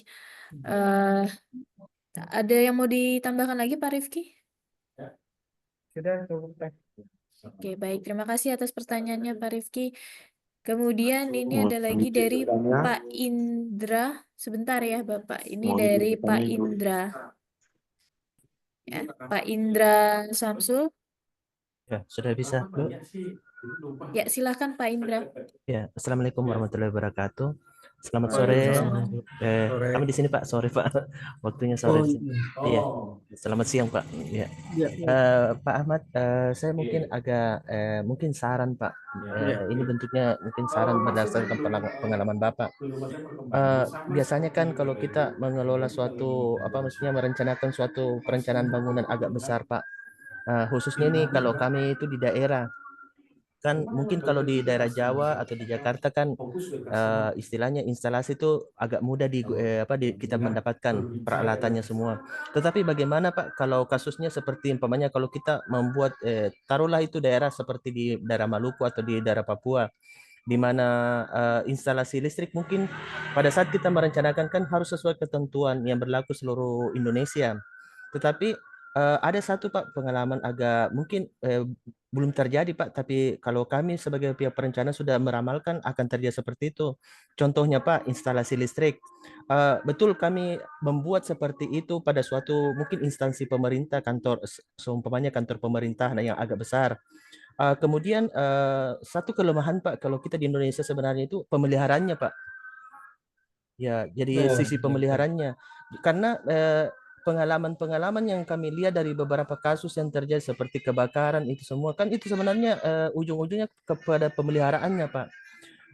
Saya ingin bertanya kepada Bapak, adakah regulasi yang sudah dituangkan oleh pemerintah tentang kan selama ini Pak kalau kita di PBG itu pasti bagaimana perencanaannya, tapi kan jarang disinggung untuk maintenance-nya nih barang bagaimana.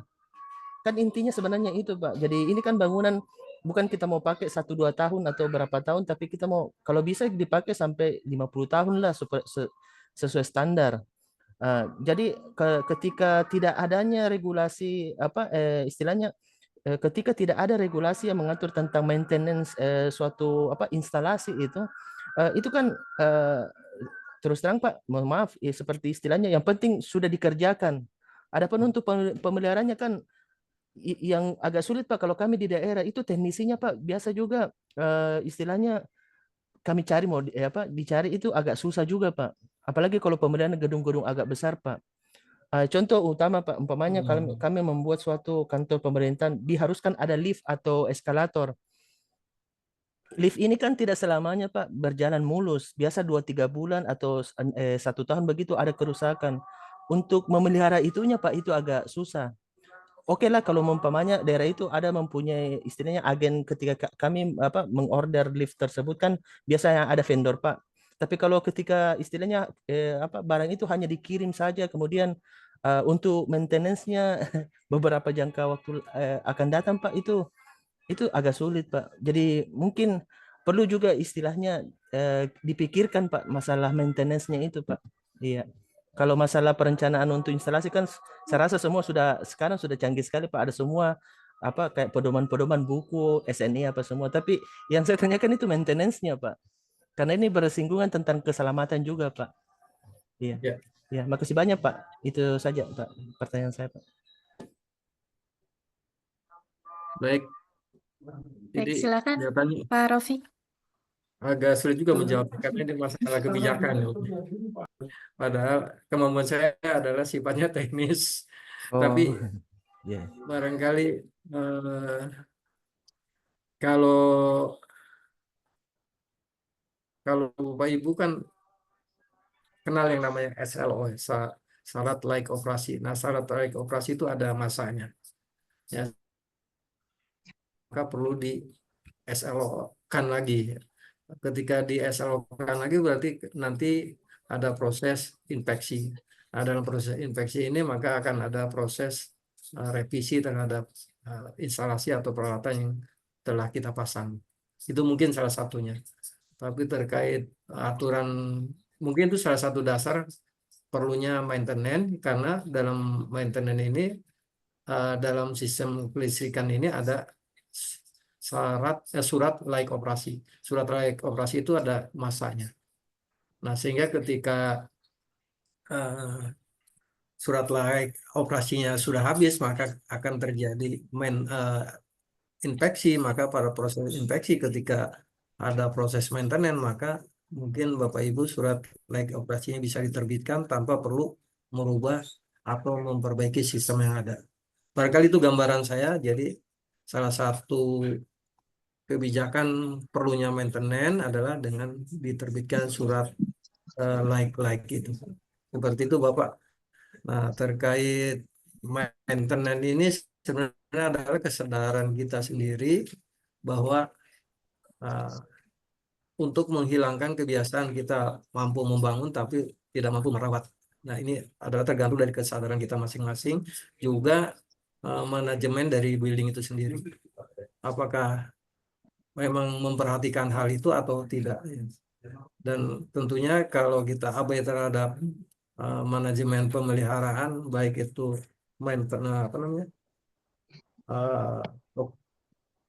pre-maintenance atau revisi maintenance, maka resiko mungkin akan terjadi pada pengguna atau pemilik bangunan itu sendiri. Seperti itu mungkin Bapak yang bisa saya jawab. Oh iya. Jadi tergantung dari kesadaran kita untuk bagaimana kita dapat memanfaatkan sistem yang ada agar terpelihara dan berjalan secara kontinu. Itu mungkin. Ya. Artinya begini Pak, mungkin kalau saya tangkap dari penjelasan Bapak, artinya pihak manajemen yang membawahi manajemen konstruksi bangunan tersebut, istilahnya pihak yang ditunjuk dari owner itu yang istilahnya penanggung jawab ya Pak. Oh iya Pak. Jadi kalau umpamanya sudah sampai batas SOP-nya itu harus dia memberikan masukan kepada pemilik bangunan untuk mengadakan maintenance. Iya. Oh iya Pak. Iya. Ada preventive maintenance, ada revisi maintenance, dan lain sebagainya itu. Nah itu jalankan. Ya. Iya. Makasih banyak Pak itu penjelasannya Pak. Itu kebijakan internal. Ya. Iya. Makasih banyak Pak penjelasannya. Terima kasih. Baik, terima kasih Pak Indra atas pertanyaannya. Kemudian ini ada lagi yang mau bertanya secara langsung dari Bu Dian Triastuti. Terima kasih Mbak. Izin Pak, Assalamualaikum warahmatullahi wabarakatuh. Waalaikumsalam. Izin Bapak, ini pertanyaan sangat menarik ini. Saya mengikuti perencanaan MEP khususnya elektrikal ya Pak. Saya itu punya proyek Pak di Humbang Hasundutan Pak. Kami dari Sumatera Utara ya Pak ya. Jadi memang pembangunan kami itu di 2 tahap Pak. Tahap 1 itu di 2021 sampai 2023 dan dilanjutkan 2023 dan 2024. Nah ternyata pengalaman kami itu connecting antara pekerjaan MEP di tahap 1 dan tahap 2 itu jeda waktunya memang ya sekitar 1 tahun lah gitu ya Pak ya. Bangunannya belum dilaksanakan, belum digunakan seperti itu. Di tahap 1 itu ada sekitar 9 bangunan. Untuk tahap 2 itu ada sekitar 23 bangunan Bapak. Jadi stasiunnya kawasan. Nah, sehingga memang apa namanya konektivitas mungkin di perencanaan ya Pak, pada saat kita melakukan pentahapan pembangunan itu yang paling rumit itu di MEP ini Pak. Itu tantangan besar. Dan juga di sana cuacanya itu lumayan curah hujan tinggi Pak. Itu posisinya ada di 1400 mdpl Pak. Jadi memang tantangan kami berat di situ, termasuk juga kemarin pada saat kita melakukan grounding Pak. Nah itu karena memang hujan terus ya Pak ya, jadi tenaga kerja kami itu juga sangat beresiko tinggi lah terhadap pemasangan penangkap petir tersebut. Nah yang kedua Pak, karena pentahapannya ini ada jeda waktu. Nah, kembali lagi tadi kepada yang Pak Indra sampaikan, Pak, pemeliharaan seperti itu ya, Pak ya. Nah, kami membangun ada gardu listrik dan ada 2 substation, Pak. Jadi untuk membagi arus gitu ya, Pak ya. Nah, pada saat commissioning tahap pertama itu semua bekerja, Pak. Dari mulai apa namanya dari PLN masuk ke kawasan kami, kemudian masuk ke apa namanya ke powerhouse, kemudian membagi ke substation 2 dan 3 itu berfungsi semua. SO sudah keluar. Nah, pada saat tahap 2 ini agak aneh Pak, substation 3 itu tidak berfungsi. Itu sepertinya apa namanya saya nggak paham juga nih karena belum ditindaklanjuti lagi ya Pak ya karena pihak pengelola ini belum menggunakan bangunan. Jadi substation 3 itu sepertinya antara panelnya itu yang panel LVMDP-nya itu yang tidak berfungsi atau memang ada MCCB atau apanya Pak yang inilah yang tidak bekerja seperti itu sehingga tidak bisa hidup tuh Pak yang pelayanan di substation 3 di beberapa bangunan di situ itu Pak. Kemudian juga terjadi kebocoran juga tadi Pak di genset yang ada di ruang genset powerhouse yang di powerhouse Pak. Itu sampai apa namanya olinya tuh kurang. Nah, ini kembali ke maintenance gitu ya. Nah, sebetulnya yang ingin kami tanyakan ada nggak sih Pak untuk pekerjaan elektrikal ini khususnya FS-nya gitu Pak. Ada kewajiban nggak untuk menyusun itu sebelum apa namanya itu dibangun gitu ya Pak ya. Karena kalau saya spesifik ke bangunan gedung Pak, kita punya FS ya, apa namanya studi lah kelayakan dulu. Tapi saya belum sampai ke tahap pekerjaan MEP Pak untuk FS sendiri Pak. Mungkin Bapak ada punya pengalaman Pak apa namanya bahwa sebelum dilakukan perencanaan harus ada FS dulu nih untuk MEP ini untuk menilai kelayakan dan kemampuan nanti pada saat pemeliharaan. Karena memang kuncinya pemeliharaan, betul Bapak sampaikan tadi Pak, membangun itu gampang, memelihara itu yang sulit ya Pak. Ya mungkin itu sih Pak yang kami ingin tanyakan. Terima kasih Bapak. Iya Bu, mungkin jawaban saya belum tentu memuaskan Bapak Ibu ya. Tapi ada satu hal yang sebenarnya sebelum kita melaksanakan proses pengerjaan itu adalah terkait dengan safety analysis. Ya, itu yang perlu ditekankan, safety analysis artinya seberapa besar potensi bahaya yang akan terjadi ketika kita melakukan pekerjaan. Itu terpenting. Dan untuk safety analysis ini maka ya harus expert-expert tertentu yang bisa menjalankannya, yaitu terutama para ahli yang ahli dalam bidang K3 listrik. Saya yakin karena safety analisnya yang masih kurang Bapak Ibu, jadi sehingga terjadi risiko-risiko yang mungkin bisa membahayakan pekerja itu sendiri atau peralatan yang ada sedang dibangun. Jadi tahap pertama adalah safety analysis, yaitu survei dan harus lakukan safety analysis JSA itu potensi-potensi bahaya ketika kita melakukan proses pekerjaan. Mungkin jawaban saya secara umum seperti itu Bapak Ibu. Atau mungkin Bapak Ibu yang lain punya pengalaman bisa menambahkan, kami persilahkan. Contohnya tadi sampai ada eh, genset bocor. Nah, berarti ada sesuatu yang dilewatkan terkait dengan keselamatan peralatan itu, Bu. Kalau dari saya Pak, itu kita harus ada metode dulu Pak. Dia harus Iya. mengajukan metode pekerjaan dia dulu Pak, sama safety analisis. Satu lagi harus sabar dengan metode dia pekerjaan Pak. Baru Iya, bisa bisa. kita satu kesimpulan. Harus ada metodenya Pak. Kalau nggak ada metodenya kita pun nggak tahu gimana Iya. potensi bahayanya Pak. Begitu, Pak. Iya. Menurut saya. Ya, termasuk dengan SOP yang dijalankan di sana mungkin Bapak ya. Jadi harus dikaji lagi SOP-nya Bapak Ibu. Tahapan-tahapan proses dalam proses pengerjaan itu. Mungkin jawaban saya seperti itu, jawaban umum. Ya. Karena detailnya saya. Karena Ya. memang ini Pak ya, izin Pak, Ya. sepertinya Kalau safety analysis ini masih jarang ya jawaban Pak. dari saya, Samsudin, kita harus menggunakan metode Pak. Ya, betul metode. Metode itu ya SOP-nya apa? Seperti apa SOP yang dijalankan di perusahaan itu. Dan itu perlu dianalisis kembali. Ya, betul Pak. Ya, kita harus ada metode. Kalau seumpama nggak ada metode itu, kita nggak memahami metode itu pun kita bagaimana untuk menganalisisnya pekerjaan itu Pak. Begitu Iya, Pak. betul. Nah, Iya. kalau metodenya sudah dibuat, habis itu kita rangkapin dengan analisis tadi yang Bapak bilang, itu baru bisa berjalan berdua bersama dengan itu Pak. Menurut saya gitu Pak. Ya, betul Pak.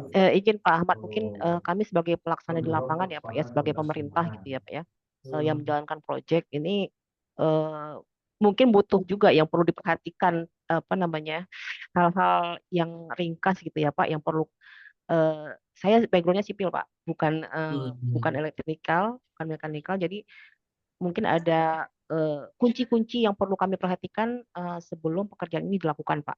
Apalagi kan ini prosesnya panjang ya, Pak, perencanaan, kemudian kami harus bersiap untuk pelelangan, gitu kan ya, Pak.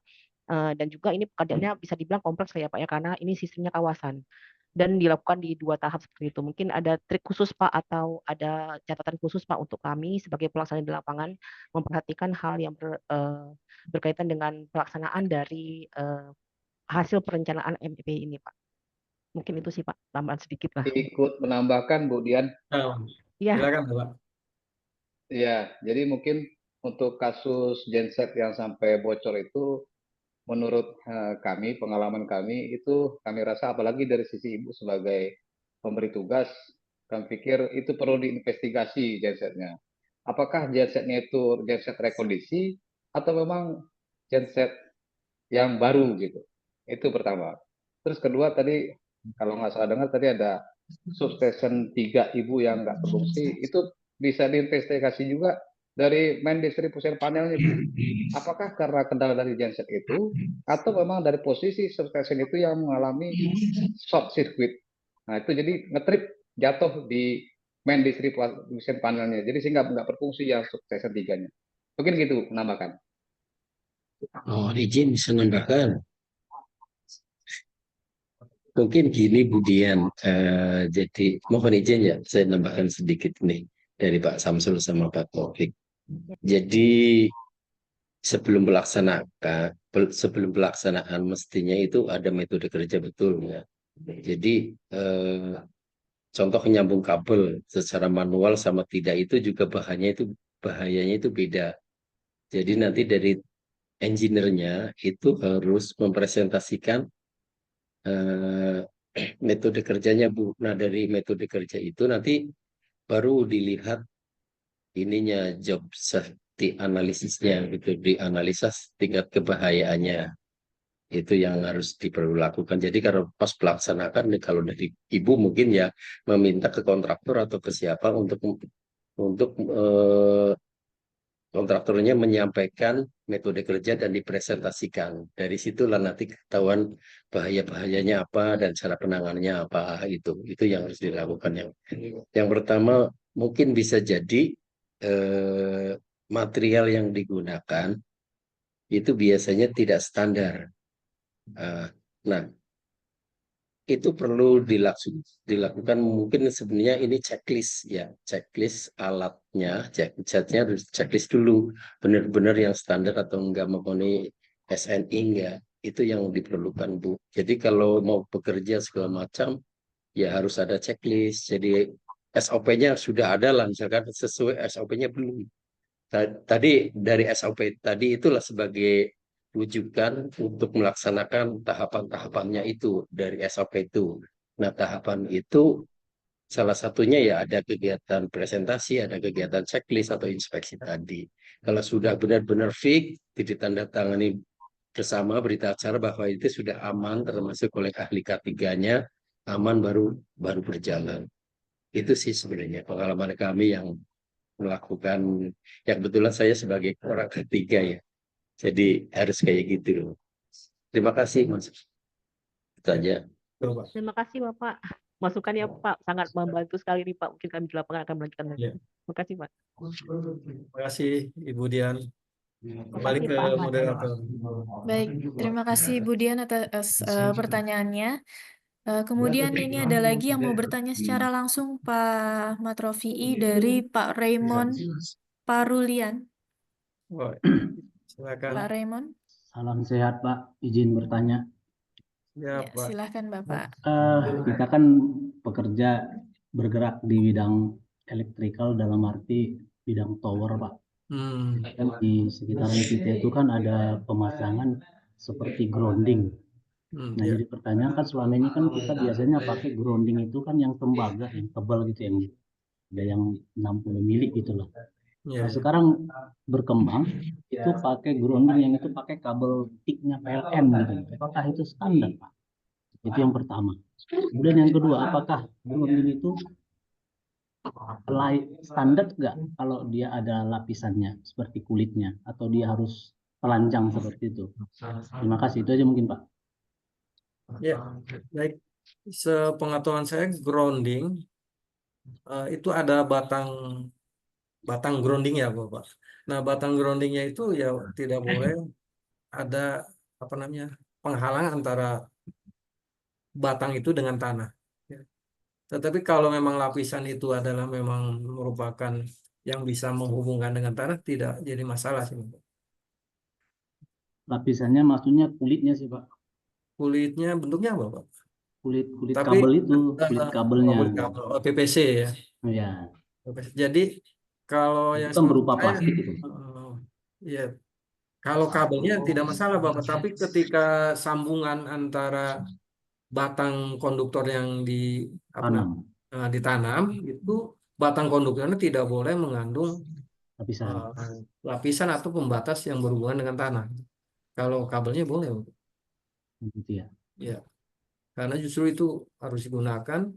Nah, kenapa sih kalau penangkal petir itu kebanyakan tidak dilapisi PVC? Ini ada sebagai bagian dari perawatan. Ya.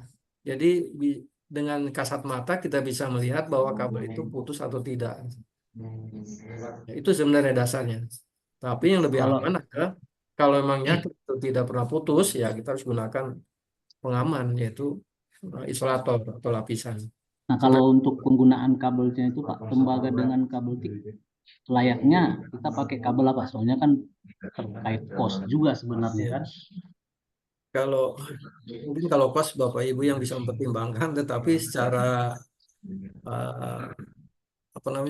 analisis bahwa kabel tembaga itu adalah yang paling baik dibandingkan kabel yang lain gitu. Kalau kos mungkin Bapak Ibu bisa pertimbangkan sendiri. Siap. Ya. Baik, terima kasih Pak Raymond. Oke, kemudian mungkin saya lanjutkan beberapa pertanyaan dari kolom chat ya Pak ya. Mungkin ini banyak sebenarnya pertanyaannya, tapi nggak bisa kita bahas semuanya. Ini dari Pak Fahri Ramadan, izin bertanya, standar untuk kalibrasi untuk ACB apakah harus dilakukan atau sesuai kebutuhan saja? Dan kalaupun harus harus dalam berapa tahun sekali, Pak? Apakah ada standar peraturannya? Kalau pertama kita harus perhatikan dari katalog, ya. Katalog dari terutama untuk MCB atau MCB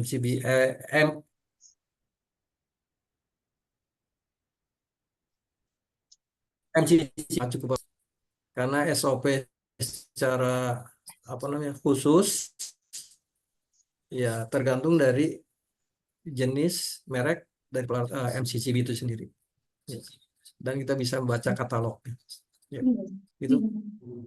Oke, berarti memang sudah ada peraturannya langsung di katalog yang menyediakan Ya. Baik, Bapak. Berapa lama dia Kemudian digunakan dan lain sebagainya. Ada. Mesti ada di katalognya ya, Pak ya. Berarti memang harus dibaca mau milih alatnya apa di katalognya pasti ada ya, Pak ya. Ya. Oke. Baik, kemudian ini ada Betul. lagi pertanyaan dari Pak Trimaijon. Pemasangan arus yang berasal dari solar sel matahari berapa batasannya? Contoh untuk lampu penerangan. Kalau arus itu, kalau solar cell itu dayanya itu kan, tegangannya antara kurang lebih 10 sampai 12 volt. Kalau semakin besar arus yang dihasilkan dari solar cell, kemudian kita simpan di dalam baterai, itu semakin bagus. Artinya apa? Penyimpanan energinya, penyimpanan dayanya semakin besar. Nah, terkait nanti kita gunakan lampu, ya tergantung dari daya lampu itu sendiri. Kalau lampu itu 10 watt, berarti ya tegangannya 12 volt, berarti 10 bagi 12 kurang lebih 0, sekian ampere. Ya, jadi tidak ada batasan arus ya. Jadi begitu tergantung ya Pak dari ya kemampuan untuk lampu. tergantung dari kemampuan lampu penerangannya Pak. Ya, yang terpenting adalah tegangan lampu itu. Ya. Oh. Oke. Nah, ini ada lanjutan pertanyaan seperti dari Pak Imam Santoso untuk upaya prevention agar solar panel tidak terhindar dari kerusakan. Mungkin agar solar panel terhindar dari kerusakan atau terbakar alat, apakah yang harus terpasang? Bagaimana upaya untuk solar panelnya terhindar dari kerusakan atau terbakar, Pak? Nah, ini solar cell, menurut saya solar cell jarang terbakar, Bu. Yang terbakar itu adalah peralatan elektroniknya, ya. Semua instansi harus punya ISO itu. Jadi peralatan elektroniknya ya harus disesuaikan dengan daya maupun tegangan yang ada pada solar cell. Itu kuncinya, Bu. Ya. Lagi-lagi harus disesuaikan dengan daya dan tegangan solar cell-nya ya, Pak ya. Dan kontinuitas penggunaannya, ya. Ketika peralatan elektronika ketika digunakan itu kan menimbulkan panas. Nah, sebaiknya ditambahlah blower. Contoh inverter itu rata-rata menggunakan blower sebagai pendingin. Ya. Oh, jadi harus ada pendinginnya ya, Pak ya. Ya. Oke, baik Pak Ahmad Rofi'i. Mungkin dikarenakan waktu kita yang sudah lewat dari jam 15, ya. Sebenarnya masih ada beberapa pertanyaan yang ditanyakan oleh peserta. Mohon maaf sekali Bapak Ibu peserta yang pertanyaannya tidak saya bacakan dikarenakan waktu yang sudah habis, karena sesi diskusi materi kali ini menarik sekali nih Pak. Banyak pertanyaan-pertanyaan secara langsung dari Bapak Ibu peserta.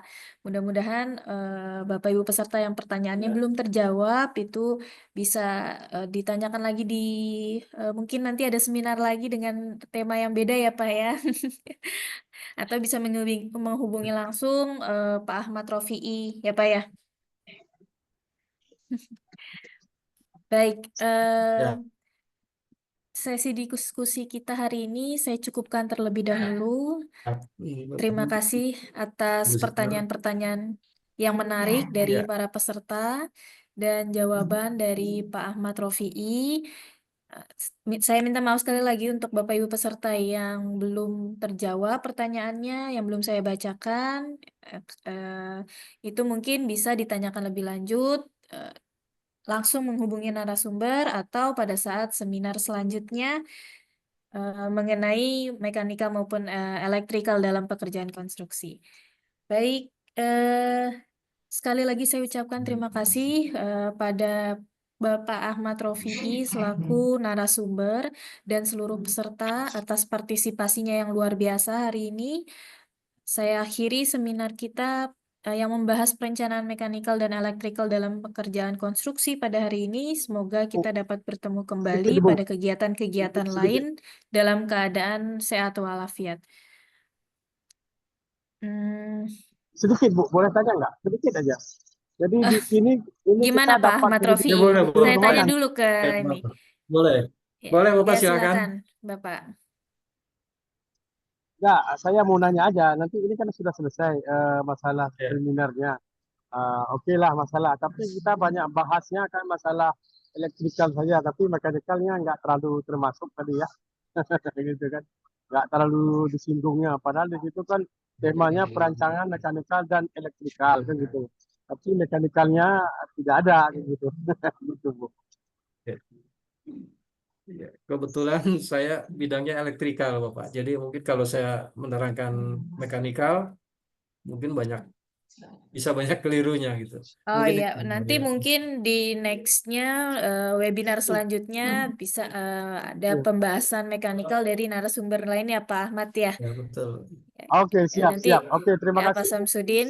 Ya, baik. Berarti ini kalau seumpama kita sudah ada sini, nanti sertifikat seminar ini dikirim kemana, Bu? Ke WA kita gitu, Bu? Oh itu Bapak bisa nanti ditanyakan ke panitia ya Pak Samsudin. Saya juga kurang paham. Ya, jadi ditanyakan langsung ke panitianya ya. Ya, saya kemarin sudah hubungi dari kemarin dikirim linknya. Saya sudah isi linknya tapi tidak bisa juga, tidak bisa. Makanya saya mau nanya kemana makanya. Ya oke lah, nggak apa-apa lah, nggak dapat pun nggak masalah. Yang penting kita sudah mengenal di sini kan. Saya juga Iya, udah Bapak. perkenalan sama Seharusnya diikuti saja di linknya Bapak. Ya. Sudah saya ikutin di link tapi tidak ini Bu, tidak ada apa namanya itu. Saya buka-buka link untuk mengisi data untuk pendaftaran tidak bisa Bu, makanya saya tanya di sini. Oke, terima kasih, nggak apa-apa lah. Kalau umpama Ya, nggak bisa nggak baik. masalah. Baik, mohon maaf Bapak. Ya. Nanti dihubungi lagi dengan panitianya ya Bapak. Oke, Ya. bisa Ibu mau Boleh. backup sebentar ke panitia atas nama Samsudin. Terima kasih Bu. Assalamualaikum Ya, warahmatullahi wabarakatuh. Waalaikumsalam Waalaikumsalam. warahmatullahi wabarakatuh. Baik, sekali lagi terima kasih Pak Ahmad Rofi'i. Mohon maaf Bapak Ibu peserta juga, sama Pak Ahmad kalau saya ada salah-salah kata. Saya tutup seminar kita hari ini. Terima kasih. Selamat sore. Assalamualaikum warahmatullahi wabarakatuh. Udah selesai. Waalaikumsalam warahmatullahi Makasih wabarakatuh. Pak Ahmad. Makasih ya Pak Ahmad. Terima kasih semuanya. Terima kasih. Pak Ahmad. Terima kasih Pak Ahmad. Oke, terima kasih banyak. Silakan Kalau ada Bapak. pertanyaan atau dalam penyampaian mohon dimaafkan. Siap. Ya. Oh, Ya. Boleh kirim terima kasih. buat chat. Terima kasih. Mohon Terima kasih Pak dimaafkan Ahmad. saya yang kurang. Assalamualaikum. Waalaikumsalam warahmatullahi wabarakatuh.